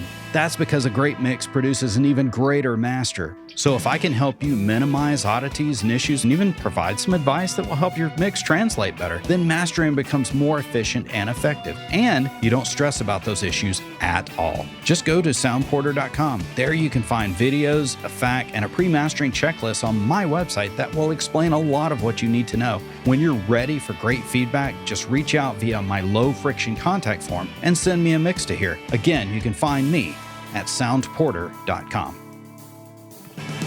So one of the things I wanted to conclude when we were talking about isotope rebalance, for example, is it's presented a little bit as like, oh, you can go into a finished mix and readjust the vocal level or the bass or drums, for example. And it's great. And in fact, I just did it mastering a record that's about to come out. It'll be out by the time this comes out, called Eyesight, for one of the records that I've done with my band. We keep changing our band name. I think it'll be under Three Fried Men for this one. But anyway, it's part of the Poetry Scores project. That one, I used it to adjust the vocal level, adjust the bass level, or tweak the drum level, depending on the mix. But what you can do, which is thinking a little bit outside the box, is you talked about a vocal in the room tracking with the band. Right there, it's a perfect opportunity. You can put it on that vocal and crank the vocal way up and turn down, thereby turning down the rest of the band in the vocal mic. Yep. And I mean, the John Lennon vocal extraction for the last Beatles song, when Steve Janowick was on the podcast, we were talking about him recording strings on that track. John had sang vocals and piano, and Peter Jackson and his crew had actually gone in and done like a very advanced version of this where they extracted the vocal completely from the vocal and piano recording. Yep. It's such a quality that you don't even really notice that anything was done to it. I think I saw a Pure Mix video or something like that with Michael Brower, and Pure Mix with the Masters. And I think he got some old like basement recordings that Aerosmith had done. Shout out to Boston. And And he had kind of used the rebalance to get like a more modern sound out of it. And you know what you can do with that is you can actually bounce those like tracks out. So like if you're soloing just the vocal or just the drums or the guitars or whatever, you can bounce those out as separate tracks. And then I think that the trick with rebalance, and this is what I've been experimenting with in that mid 90s project I was talking about, is I got to keep the old mix there, because if you bounce out just the like soloed rebalanced things, you hear the artifacts, but you can get enough in there where you can, you know, enhance it. You know, it's still going to sound like an Aerosmith like basement recording from 1971, but it just sounds better. Yeah. And I mean, I think the technology just keeps advancing. So by the time this comes out, you know, some new update could have happened where, you know, it's even better than it was. Yeah. Apple will have like the M22 chip out and, you know, right. Yeah. Well, cool. So, all right. Well, so doing the punk rock stuff, it's great that you've got those things. What about when you do go to master, for example, when you mastered this, did you find that there were any tricks that helped with just sort of buildup of upper mids or cymbals or any of that kind of stuff? Yeah. Well, I'm trying to remember, because I think I've done like 3 or 4 records for those guys, and each one was a little different. But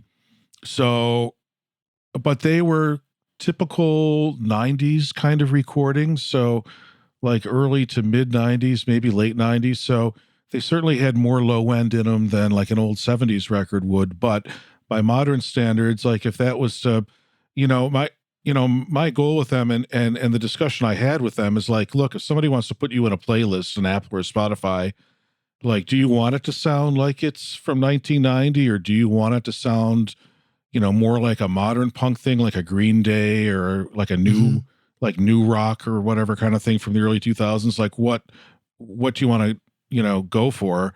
And a lot of that is client driven. So, if I hear things like harshness, things like that, I would certainly, tell them about it. So those old Husker Du records we're talking about, amazing songs, amazing records, but there was like no low end and there was so much high end. It's like, if you were going to remaster that, would you want to remaster it to make it sound more modern, or do you just want to kind of, clean up like the mistakes there, but not alter it and change it as a total like remix remaster thing? So a lot of that is client driven. So if I hear things that are bad, I'll certainly address them. And that's where like mid-side can become your friend. And, sometimes you hear things in the middle, and luckily for a lot of rock and pop stuff, kick, bass, snare, and vocals are straight up the center. So you can do things to just kind of work. Say you have like a low mid build up in a vocal, you can do that in the mids and it doesn't hurt the stuff on the sides so much, but you could have like an acoustic guitar where where it's really boomy. So then if they're pan left and right, then, side EQ, doing the sides is your friend. And like FabFilter Pro Q3, its dynamic EQ thing's pretty cool because you can tell it to do mid, side, or stereo, and then you can split the stereo so it'll treat the left and right separately. So it's doing left and right as 2 separate audio channels as opposed to like mid-side, and that can be your friend in mastering too. So, and now I've been contemplating pulling the trigger and getting the Eventide split EQ, which I have not played with yet, but that thing looks like it can do some pretty cool tricks that would be handy in mastering because, I get all these weird, like, I don't say weird, I just get all these unexpected projects showing up that I'm like, okay, I'll try it, see if I can make it work, Yeah.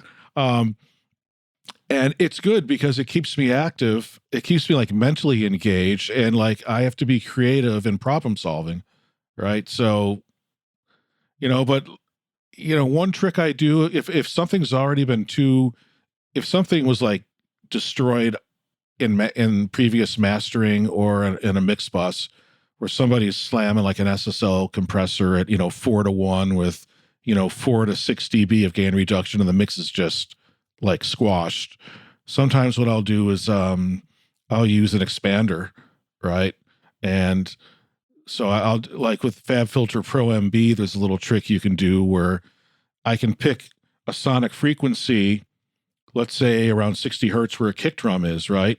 And use that like little, let's say 40 to 80 range as a side chain to trigger expansion, let's say in the upper mids or in the highs. So every time that kick drum hits, Pro MB is actually expanding it. So that's the squash dynamics that I can't do anything about because of a previous mixer master. I can now give it a little bit of bounce in life, right? And you can play with, mid-side stuff with that or just do it on the side. So there's all kinds of tricks that you can do when you get these old recordings that come in.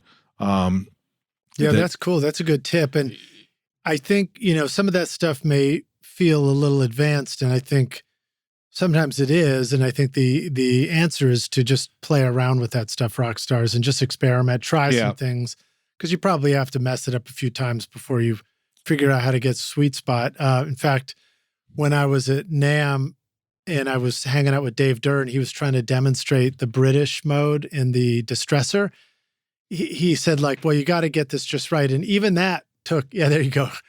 Chaz is wearing his ELI as a Empirical Labs t-shirt right now. But like even Dave demonstrating that one technique, he pointed out, like, you got to hit the sweet spot just right before you hear it, And the other thing that comes to mind is, I remember doing a session with Steve Albini, and we were in there with the Living Things, and we had recorded the drums in our home studio environment and then brought them in, and he was helping us mix it. And we had a distressor. In fact, this is another distressor story. And so what do? We put the distressor on the snare because it sounds fucking great, Yeah. And so we recorded it that way. And of course I overcompressed it. And so by the time we went to mix, it was like there wasn't enough life left in it. And he did the coolest shit. He pulled out, it was a BBS or something like that, expander compressor. The BBE. BBE, yeah. Yeah, and he I got re-expanded it. He re-expanded the snare to bring out a little more body and dynamic range in it.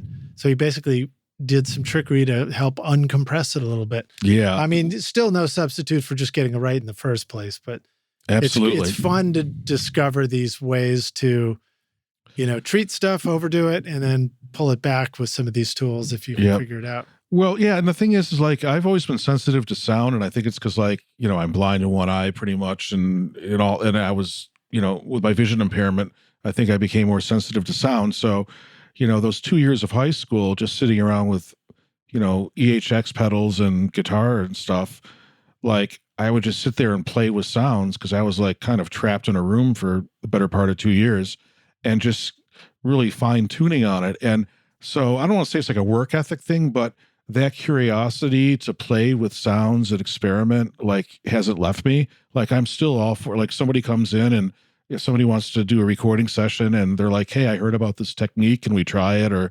but I'm always the first one to pull out like a garden hose and put a 57 on the end of it, like Sylvia Massey, Oh yeah, that kind of thing. And I've got cases just full of like old cassette recorders that have little mics in them that have built-in compressors and limiters, and you can just take the output and put it into your snake, into your interface, and like that old 70s cassette recorder drum sound, which I remember borrowing my grandparents' cassette recorder, and I was like, man, those drums sound really cool.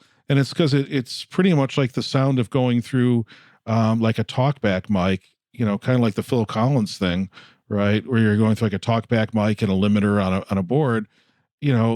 Or the Shure, the Devil Lock plugin does a similar thing where it just like has this limiting squash thing that it does, and just finding ways to beat up sound. It's like, just play with the plugins. Like if you have downtime, go in and do it, experiment. It's not going to cost you anything, and and just have some fun and mess with stuff. Yeah, I think that's groovy. Have you ever tried some of the other cool things with 57s where you like stick them in those 5-gallon water jugs, or actually even the one I want to try is where you wrap the 57 in a plastic bag and drop it into water and turn it into a hydro mic. Yeah, I saw Mark at Blackbird do that, but I don't think he used a plastic bag. I think it was a different sort of liquid-proof device he employed, but I think, but yeah, I've seen that done. I've never done that. I mean, I've never done that one, although I'm tempted to, but yeah, I mean, actually, I've How been about doing contact mics? Have you ever played around with contact mics? yeah. Actually, I learned, yeah, I have a crap ton of contact mics. Like if you have an old baking sheet, right?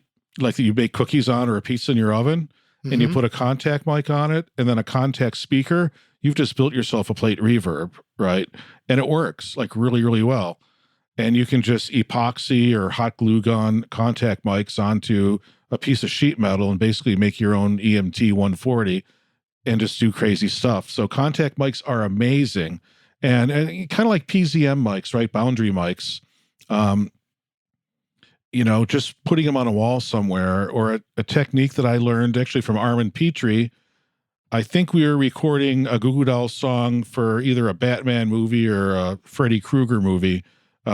He had this piece of like styrofoam board. It was like poster board stuff, but really thick. And he had a PZM on either side of it, and he had it flying over the drum set, and he was using them as the stereo overheads. And I was like, well, I've never seen that before. That's pretty cool.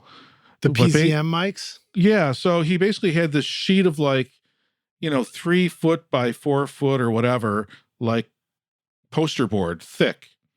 Yeah. And then on either side of the poster board, he had duct taped like 2 of those modified, like Radio Shack realistic mics. And this is like 90 or 93 or something. So they're flat against this thing, sort of facing away from opposite directions from each other. Yeah. And what he did was he split the drum set in half. So basically, like from an overhead perspective, like how you have your 2 overheads, right? You want to catch your left side and right side, or what I like to do is more of a Massenburg or Glenn Johns thing where I split between, I draw a virtual line from the center of the snare through where the beater hits the kick drum, and that's my left and right side.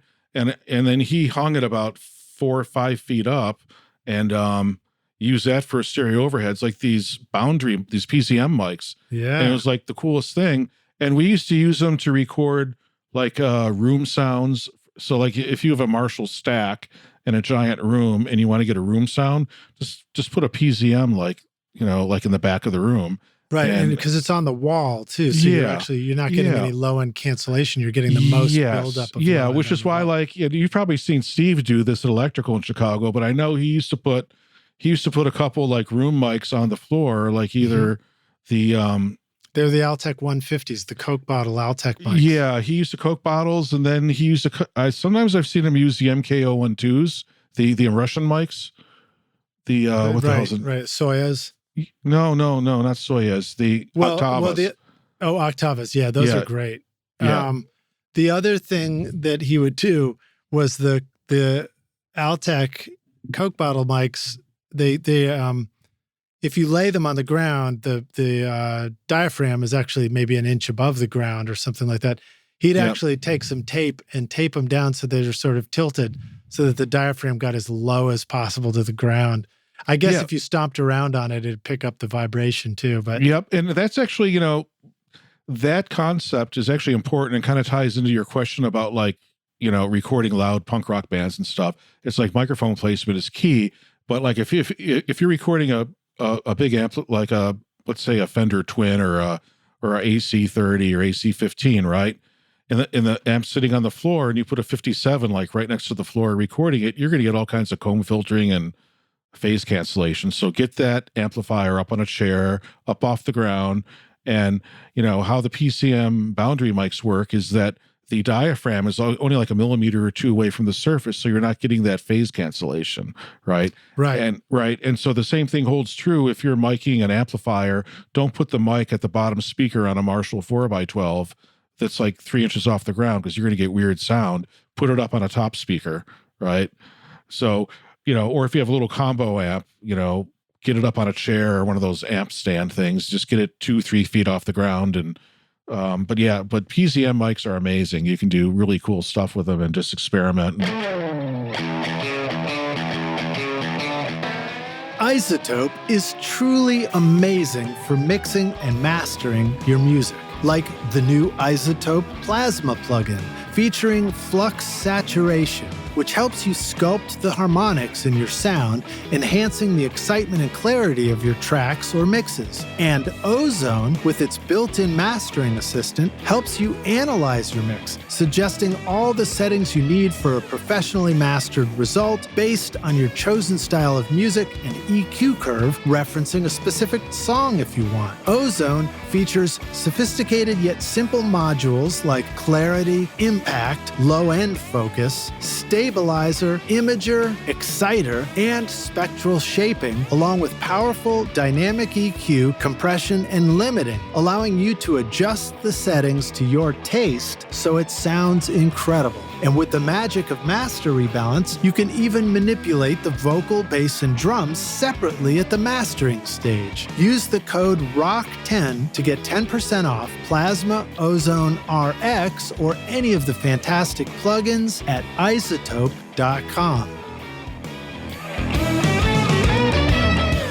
Atom Audio is proud to announce the new D3V active desktop monitor system and H200 dynamic closeback studio headphones designed in Berlin and perfect for pro-level monitoring in a home studio setting. The D3V is a fully active desktop monitoring system featuring 3.5-inch woofers and hand-folded ribbon tweeters for studio-quality sound in a compact form in elegant white or black finish. It's perfect for songwriters, producers, podcasters, and mixers with digital input over USB-C or balanced analog inputs, and includes a headphone output and DSP room acoustic switches. The H200 is Atom Audio's new closed-back studio headphone, featuring 40mm peak drivers and memory foam ear pads in a durable metal construction with a detachable main cable for dual-sided connectivity, making the H200s reliable for demanding studio use. With an impedance of just 32 ohms, they will sound great with your studio or laptop and include a plug-in for enhanced tonal control and stereo spatialization, so you never have to leave the sweet spot. To see the new D3V monitors and H200 headphones, go to atomaudio.com.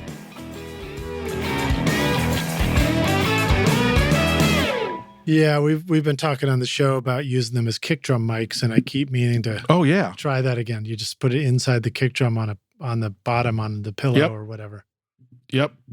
It's awesome. Have you ever taken a closed back guitar cabinet, and laid it on its back so that it's pointing from the floor straight up and then mic'd it? I have not done that. I know we've tilted them back a little bit. I guess you can't really do that very easily because usually the jack goes straight up. Yeah, you'd have to. I haven't done it either, so that was just an idea I thought of now. I mean, if you put them all on, if you raise it up on cinder blocks, I guess you could do it. I mean, and another trick I learned that actually Armin Petrie, who would be a great guy to get on the podcast because he's got stories, but he, this is another Goo Goo Dolls session, but we were recording Johnny's JCM 800 in his 4x12, and I saw him bring out, he had like a 57 and an SM7 on the front of the amp, and then behind the amplifier, we were experimenting with taking like the back plate off, and he had like a Neumann, it was either a 67 or 87, but it was behind the amplifier. It was about 18 inches off, like up off the top of the cabinet, pointing it kind of down toward the amp at a 45-degree angle. Mm-hmm. And we were experimenting with it was kind of like a top mic and bottom mic on a snare. So you'd have to throw the phase on the back one. And then we were experimenting with getting like that low mid and low sound out of the amplifier that you kind of miss. Yeah. So, and I know that Mesa Boogie had a 4x12 that was half closed back, half open back, and you could do it with those. But we were experimenting with a Marshall, and I don't know if we heard about it from a Soundgarden session or some shit like that, but there was something where somebody had either used that Mesa with a half open back, half closed back 4x12, and then put like a Neumann behind it, flip the phase, And then you get all that body, right? Yeah. All that tube amp, tasty, chewy body, and flip it out of phase. So I mean, that was a cool trick too. But yeah, no, I think that's really smart. And I was talking about this recently, but seeing an artist that I work with, Hunter Cross, on stage playing with his amp turned up, and I was like, holy shit, there's a whole level to his guitar sound that we weren't even tapping into in the studio yet, which was, you know, on the one hand, sometimes you hear stuff like that and you're like, oh, I messed up. And then on the other hand, you're like, no, I'm just excited because it's this whole new sound I can go after now. Yeah. But, you know, thinking about how to capture it too. Like when and it's tough. I mean, if you're, you know, we're doing like kind of traditional rock stuff with guitar amps, right? Yeah. You can get great sounds out of small amps that sound monstrously huge, right? Yeah. And that's like been an old studio trick since the 60s or 70s, you know, going Jimmy Page or before. But capturing a really loud amp wound up, like if you had like an old school Fender Twin or Super Twin or a Marshall half stack or full stack, like recording that stuff, capturing that sound and making it actually work is like a lot tougher. But if you get it, it's, you know, but it's one of those things where you can just like walk around in the live room. And if you're walking around listening, you know, somebody's playing their, you know, amp, playing their guitar, and you start walking around the room, you know, this works with any instrument. You'll hear a spot where it's like, oh, there it is. Yeah. Right. So like make a mental note and get a microphone there as soon as possible. And, you know, if that's a good place where it sounds cool, then just put a mic there and record it. But like, that's why I always like having extra mics just set up and plugged into the snake and the tie lines. So I got a couple Jay-Z black holes and just random 57s and 58s and just stuff like laying around that if like I'm just hearing something, I'll just open up that mic and assign it to a track and record it. Cause I'll tell you what, some of the best drum room sounds I've gotten have been from like a scratch vocal mic, somebody's 57 or 58, you know? And what I just did, actually, I just did a mix for a NPR Tiny Desk concert thing for a band up here in the Buffalo area. This band's called David Jonathan and the Inner City Bedlam. And they had recorded this like live, like Tiny Desk style, right? And the drummer is a songwriter, band leader, and lead singer. So the drum sound I was getting out of his vocal mic was like amazing. That was the secret sauce. Yeah. It was a 58. So what I did was I just duplicated his vocal track, and then I put one of those like vocal things on it. I think it was like the Supertone Clear, or it used to be called Goyo, right? So it takes room sounds and ambient sounds and vocal sounds, kind of like how Isotope works. And I literally just duplicated the drummer's vocal mic and then took the vocals out with the AI thing. And now I had a room mic that sounded great. And, you know, that's not mixed real high anyway, but, you know, you just do the make it dirty like Vance would do or like Chad Blake would do. Just get it gritty and dirty, run it through a Sans amp and kind of thing. And yeah, it sounds amazing. And that's awesome. So, yeah. So, I mean, just play with stuff, man. That sounds really fun, man. It's fun to talk about this stuff because it just makes me want to go try all these things. Yeah, you know, one of the things I still have yet to try is to have a guitar playing into a guitar amp, and then you stand on a chair. Well, you could do this around a singer too, and you literally dangle a microphone, and then you just like spinning a yo-yo, you just kind of spin it around the amp or around somebody's head while they're singing, and you create your own microphone Leslie cabinet. Oh yeah, that was like the Van Halen trick on that opening sound on their first album, which was a car horn. Yeah, I think that's what they did. I think it was like they were spinning a microphone with a bunch of car horns in the parking lot, then they very speeded it. Oh, cool. Like when that Running with the Devil song starts, yeah, you said, yeah. That was like, really? No shit. It was a bunch of, where was that? At Sunset they recorded that or something like that? Yep.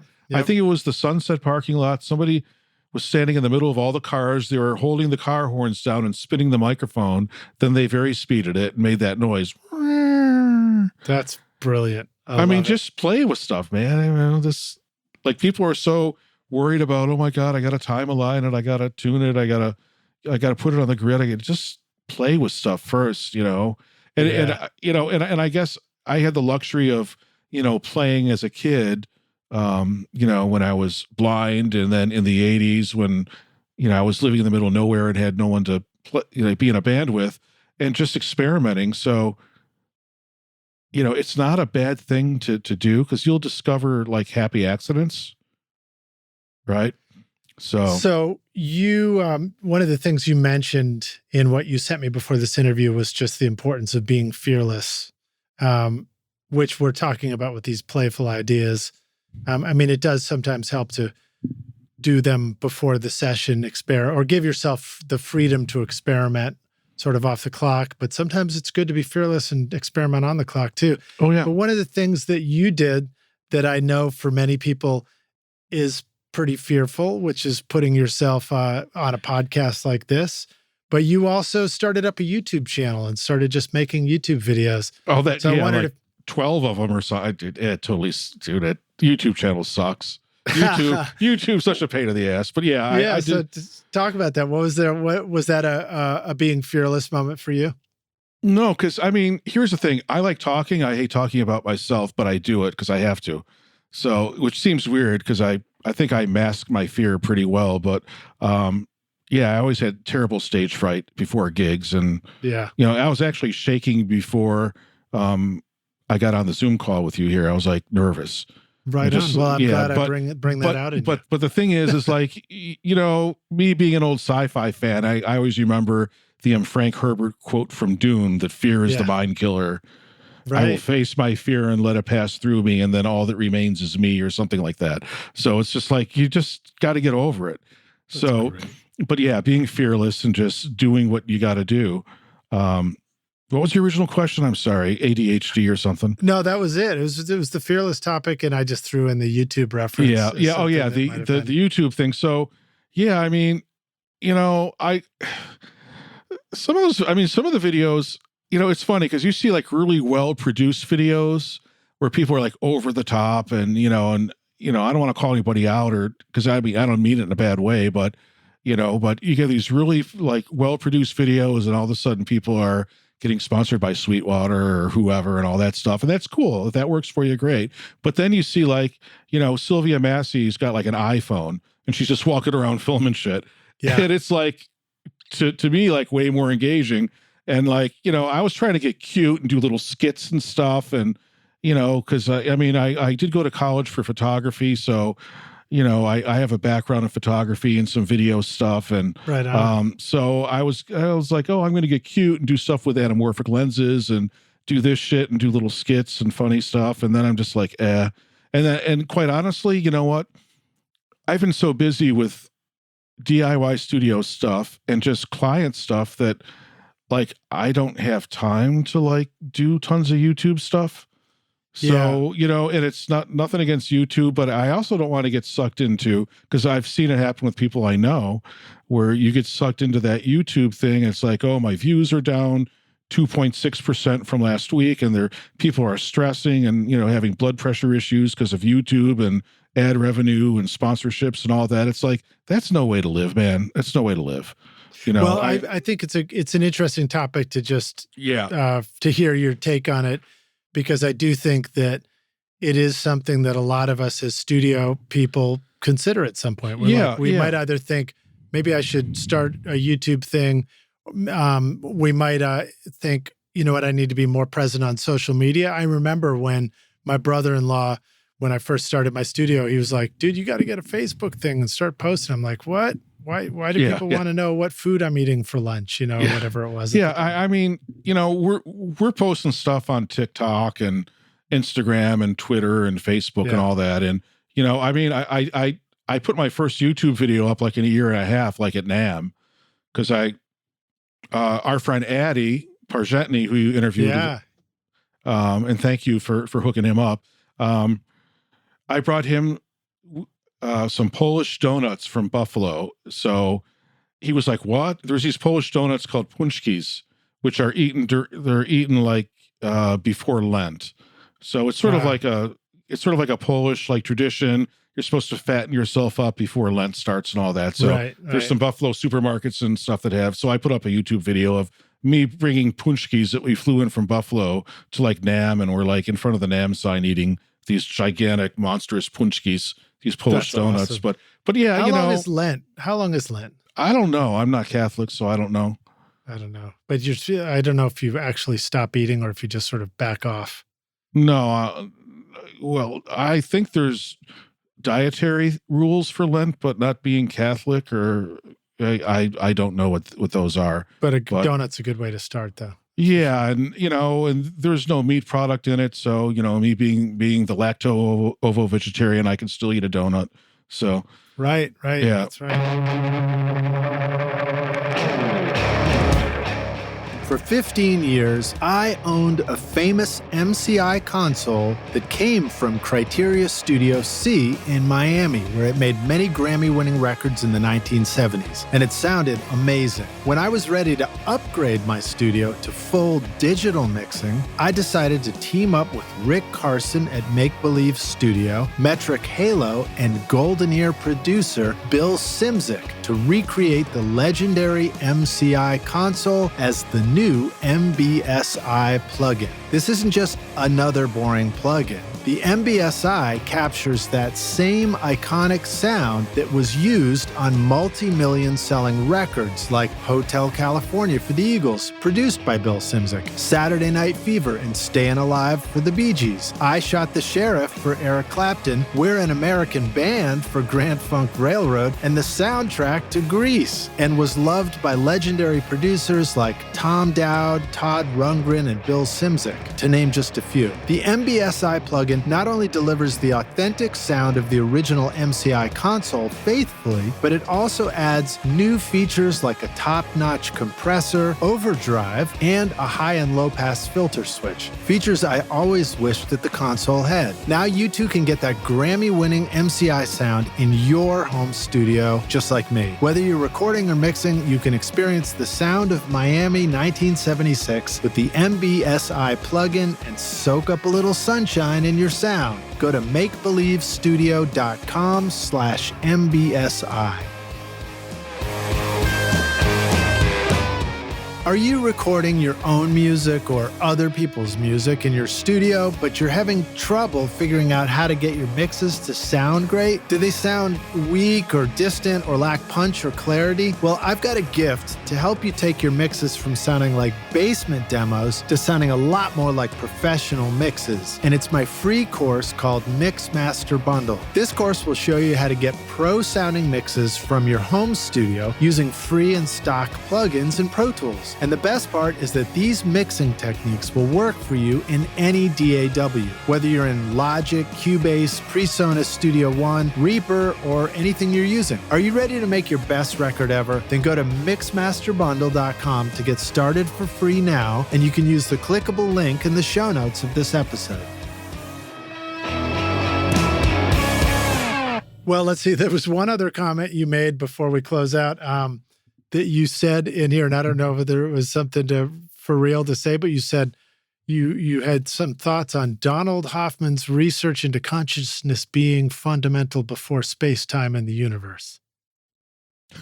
I said that, didn't I? Yeah, you did.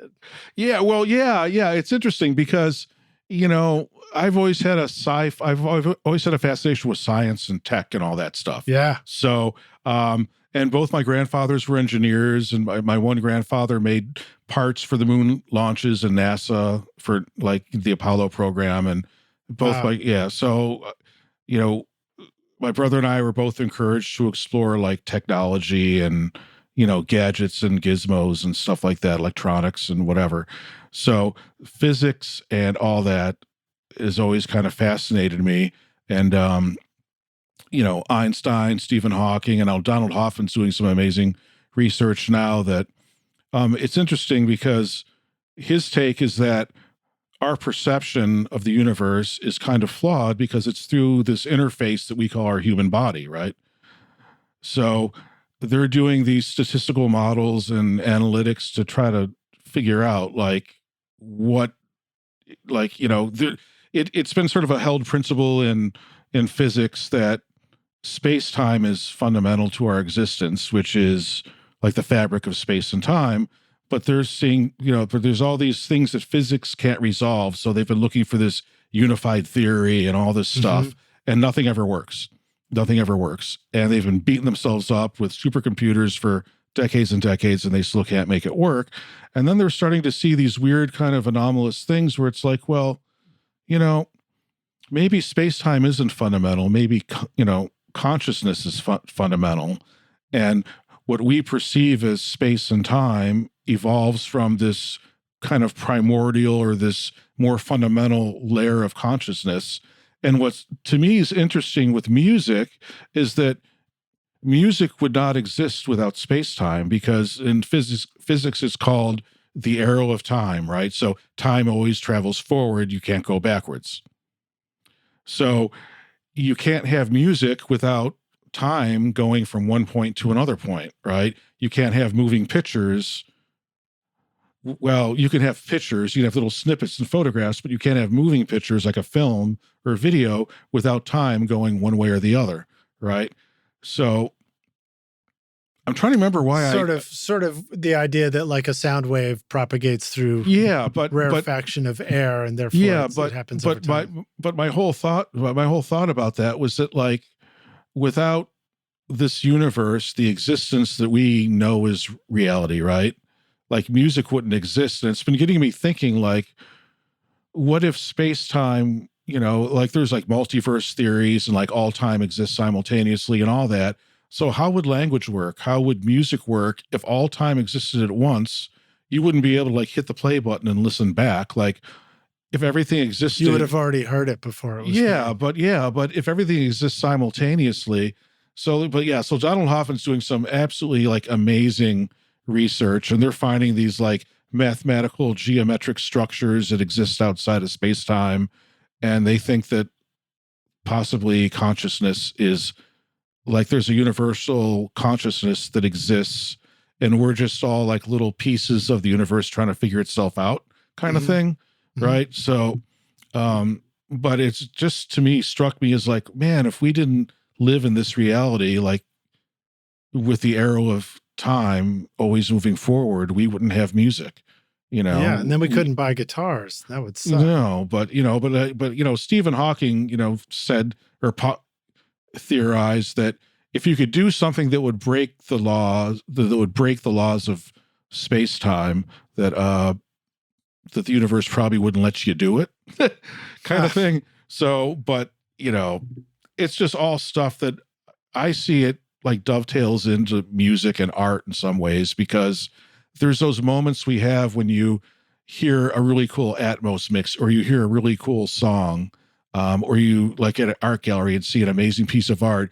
You have these like moments that some people will call, life-changing or spiritual, right? You just have these moments that there's something that so fundamentally like impacts you that you can't put words to it. Yeah. And certain music does it. Like for me, it's been music, and well, it's a little bit like waking up from a dream, and maybe you had a dream. Like, have you ever totally written a song in a dream?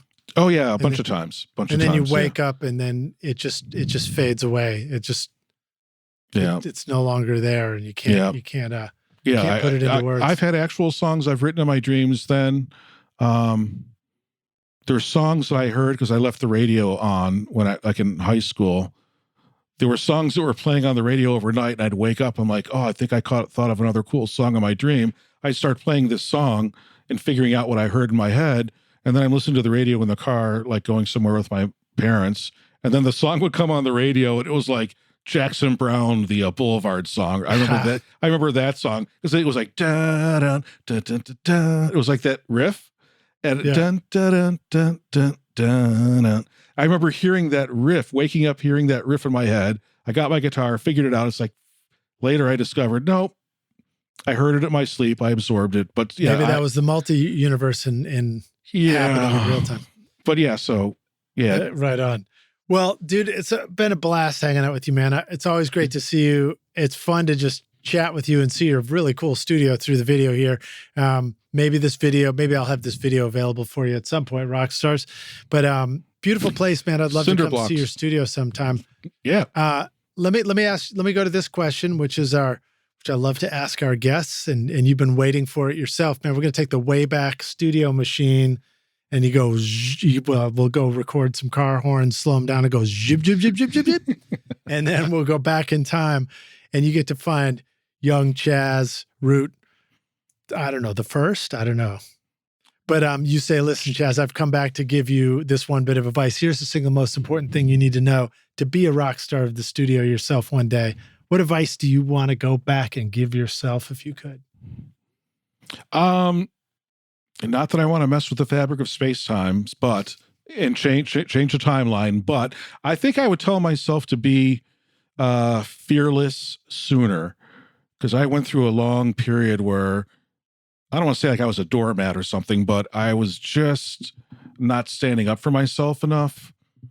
So, and this holds true not just in music production or being in bands, but in any part of your life. Just be fearless and take care of yourself, and just stand up for yourself. And if something's fundamentally right, then that's what it is.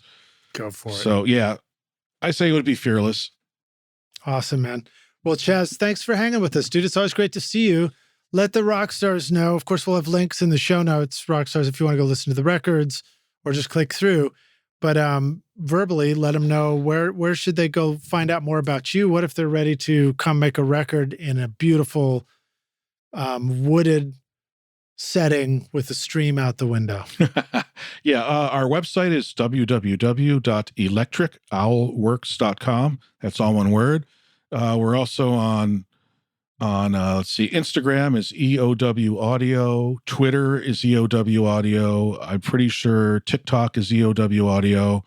Yeah, I mean, I'm personally on Facebook, Charles H. Root III and EOW Audio. So yeah, just search for my name or Electric Owl Works or follow the links in the show notes and you'll find me, and feel free to reach out about anything. So can we just get in a balsa wood boat further upstream and just ride it down until we arrive at the studio? Balsa wood? Dude, yeah, it's got to float, Well, it's pretty steep, so you'd whiz right past us when the water's flowing good. All right. It's like a miniature Niagara Falls where you are. Yeah, I mean, it's pretty steep. It's not quite 45 degrees, but it's a pretty steep little creek with some waterfalls that you don't want to be in any kind of boat in. So that's great. Yeah, right, good times, man. Hey, Chaz, you're such a thoughtful, wonderful person. I really love getting your Christmas cards every year. So thank you. Oh, you are welcome. Rockstars, thank you for listening. And Chaz, I look forward to seeing you next time I see you, man. We'll see you soon. All right, cheers. Be good. Bye. Thanks so much for listening to Recording Studio Rockstars. If you enjoyed the show and want to help make it better, then please share this episode with your friends on social media and leave a rating and review on iTunes to help the podcast reach more rock stars like yourself. You can click directly over to iTunes or go to rsrockstars.com/review for an easy explanation. And remember to hit the subscribe button to keep up with weekly episodes. And if you're ready to make your best record ever now, then head over to Recording Studio Rockstars Academy, where you can start with my free course at mixmasterbundle.com. Thanks so much for listening, and thanks for being a rock star. I'm Lid Shaw, and this is Recording Studio Rockstars. Now, go make great music. Recording Studio Rockstars would like to give a big thank you to our awesome sponsors who help make this show possible. iZotope, Native Instruments, Atom Audio, Empirical Labs, Sound Porter Mastering, and Trace Audio. And remember to take advantage of our special coupon codes. At iZotope.com and nativeinstruments.com, use the coupon code ROCK10 for 10% off any plug-in purchase. At empiricallabs.com, use the code RSR10 for 10% off the Arouser and Big Freak plugins. And finally, use the code RSR15 to get 15% off your custom patch bay labels at traceaudio.com. If you enjoyed Recording Studio Rockstars, please check out our sponsors using the links in our show notes, because it's a great way to help support this show. These are all things I highly recommend for your studio, and they're going to help you make your best record ever. I would also like to thank our fan fantastic team here at Recording Studio Rockstars: Vlad Weselchenko, Braden Stremming, and Liz Hulitskaya. Thanks so much for listening, Rockstars. We'll see you in the next episode. Cheers.